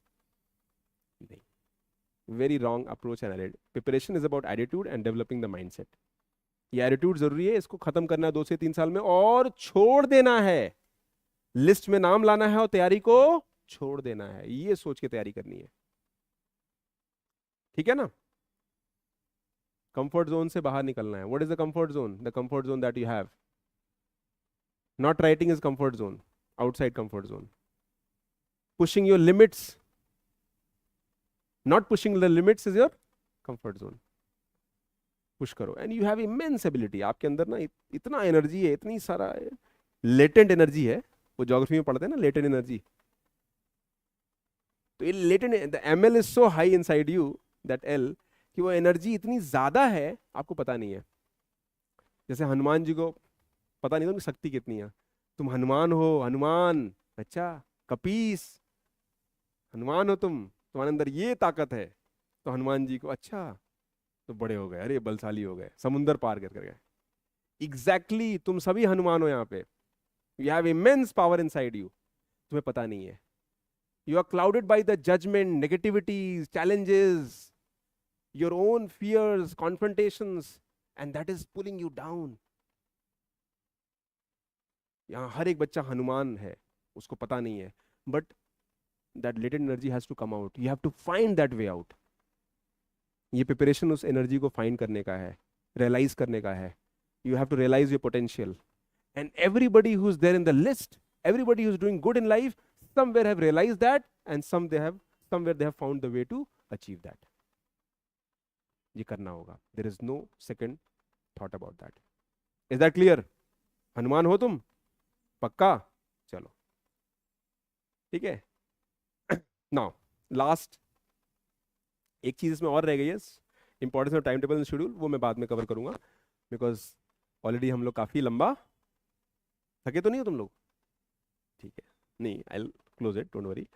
तो विल डिस्कस, हम लोग को एक प्रोसेस स्ट्रैटेजी पे काम करना है, और ये मैं आपकी, आई will help at individual level, ये मेरा रोल है। Eight individual level I will help you in the process and strategy. आप पढ़ाई कर रहे हो, just sit with me, discuss with me. शुरू में छोटे टारगेट्स रखना, स्मॉल गोल्स, धीरे धीरे हम बढ़ेंगे, ग्रो करेंगे, रेगुलर रहेंगे, ठीक है। एवरेज कितना घंटा दे सकते हैं, it is your choice. If you can give this much, इतना मिनिमम रखिए। अगर आप स्कूल कॉलेज में हैं तो इसको 2 to 2.5 आवर को रखिए। इफ़ यू आर ये आपका 2 घंटे का सेल्फ स्टडी होना चाहिए। अगर किसी दिन कम मिल रहा है, डोंट वरी, 1 आवर दीजिए, बट दीजिए। Don't क्रिप about life challenges, sir time नहीं है, ठीक है, जितना टाइम है उतने में करेंगे। टाइम कम है तो कम करेंगे, टाइम ज़्यादा है तो ज़्यादा देंगे। You have to learn to balance those things, ठीक है। एंड हम लोग यहाँ है ना, हम लोग किस लिए बैठे हैं? हम आपका आधा लोड ले लेंगे, मेंटल। फिजिकल तो आप ही को करना होगा, मजदूरी तो आप ही को करनी होगी, और preparation is about that. Sincerely करिए इसको, अपने अपने खुद बैठ के देखिए कि मेरे अपने कंस्ट्रेंट्स क्या हैं, and then how much time I can give, और उसमें realistically what I can do. Come and share with me, find a time, sir मेरा ये कंस्ट्रेंट है, व्हाट डू यू थिंक, मेरे से कैसे होगा? आप मुझे रात में 10 बजे भी मैसेज करेंगे, I reply, I can assure that. हाँ, मेरा भी शेड्यूल हेक्टिक है, अगले एक हफ्ते के बाद मैं थोड़ा फ्री हो जाऊंगा आफ्टर द मेंस एग्जाम। अभी तुरंत मत करिएगा, अभी मैं टाइम कम दे पाऊंगा। अभी मेंस वाले कई बच्चे, उनके कॉल भी आ चुके हैं, बिकॉज उनको लगा सर अवेलेबल होंगे आज। कुछ लोगों को टाइम भी दिया था मैंने कि शाम को मैं मिलूंगा, लेकिन थोड़ा सेशन लंबा हो गया। So I just want to tell you that this is the reality. ये पीपीटी मैं शेयर करूंगा आपसे, एंड इसमें कुछ एनसीईआरटी है, एनसीईआरटी 11th 12th की देखनी है। And as we in the day after tomorrow will be starting the class, और day after tomorrow I will discussing the important NCERT जो हमें कवर करनी होगी, मैं वहीं से स्टार्ट करूंगा, and then will take it forward, ठीक है। सो आज के लिए इतना काफ़ी है। I hope you have made your, जो हमने डिस्कस किया उसका समरी आपने नोट किया है। Now coming to some other parts of preparation जो रह गया है, जो कमिंग सेशन में आई बी टेकिंग। पहला तो list of important NCERTs that I'll be covering day after tomorrow. Second, newspaper वो अगले दिन मैं ले लूंगा, हाफ एन आवर। न्यूज़पेपर को नोट्स कैसे बनाते हैं, that I will be taking, तो एक डेमो में नोट बना के आपको दिखाऊंगा, that will be effective. Then answer writing will go concurrently, जैसे एनसीईआरटी में I will be taking 7 lectures, तो उसी में एक दिन आई विल बी डिस्कसिंग, ठीक है। तो आंसर राइटिंग को कैसे अप्रोच करना है, and how do I start the answer writing, NCERT पढ़ेंगे तो वहीं से डेवलप करेंगे। These are 3 things that I will be covering in the coming lectures, वो कॉन्करेंटली लेक्चर्स के साथ में लूंगा, ठीक है ना।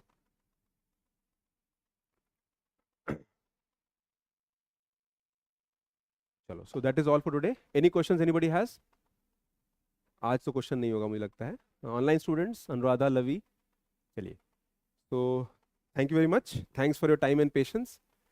और आप सब, मैंने कहा ना, आप सब हनुमान, आपके अंदर बहुत एनर्जी है, आपको पता नहीं है। You just have to keep the focus, realise your ability, your potential, and work on that process. किसी के टाइम में 6 महीना लगेगा, किसी का 8 महीना लगेगा, किसी का 1.5 साल लगेगा, बट लगेगा, but I reach there. Is that okay?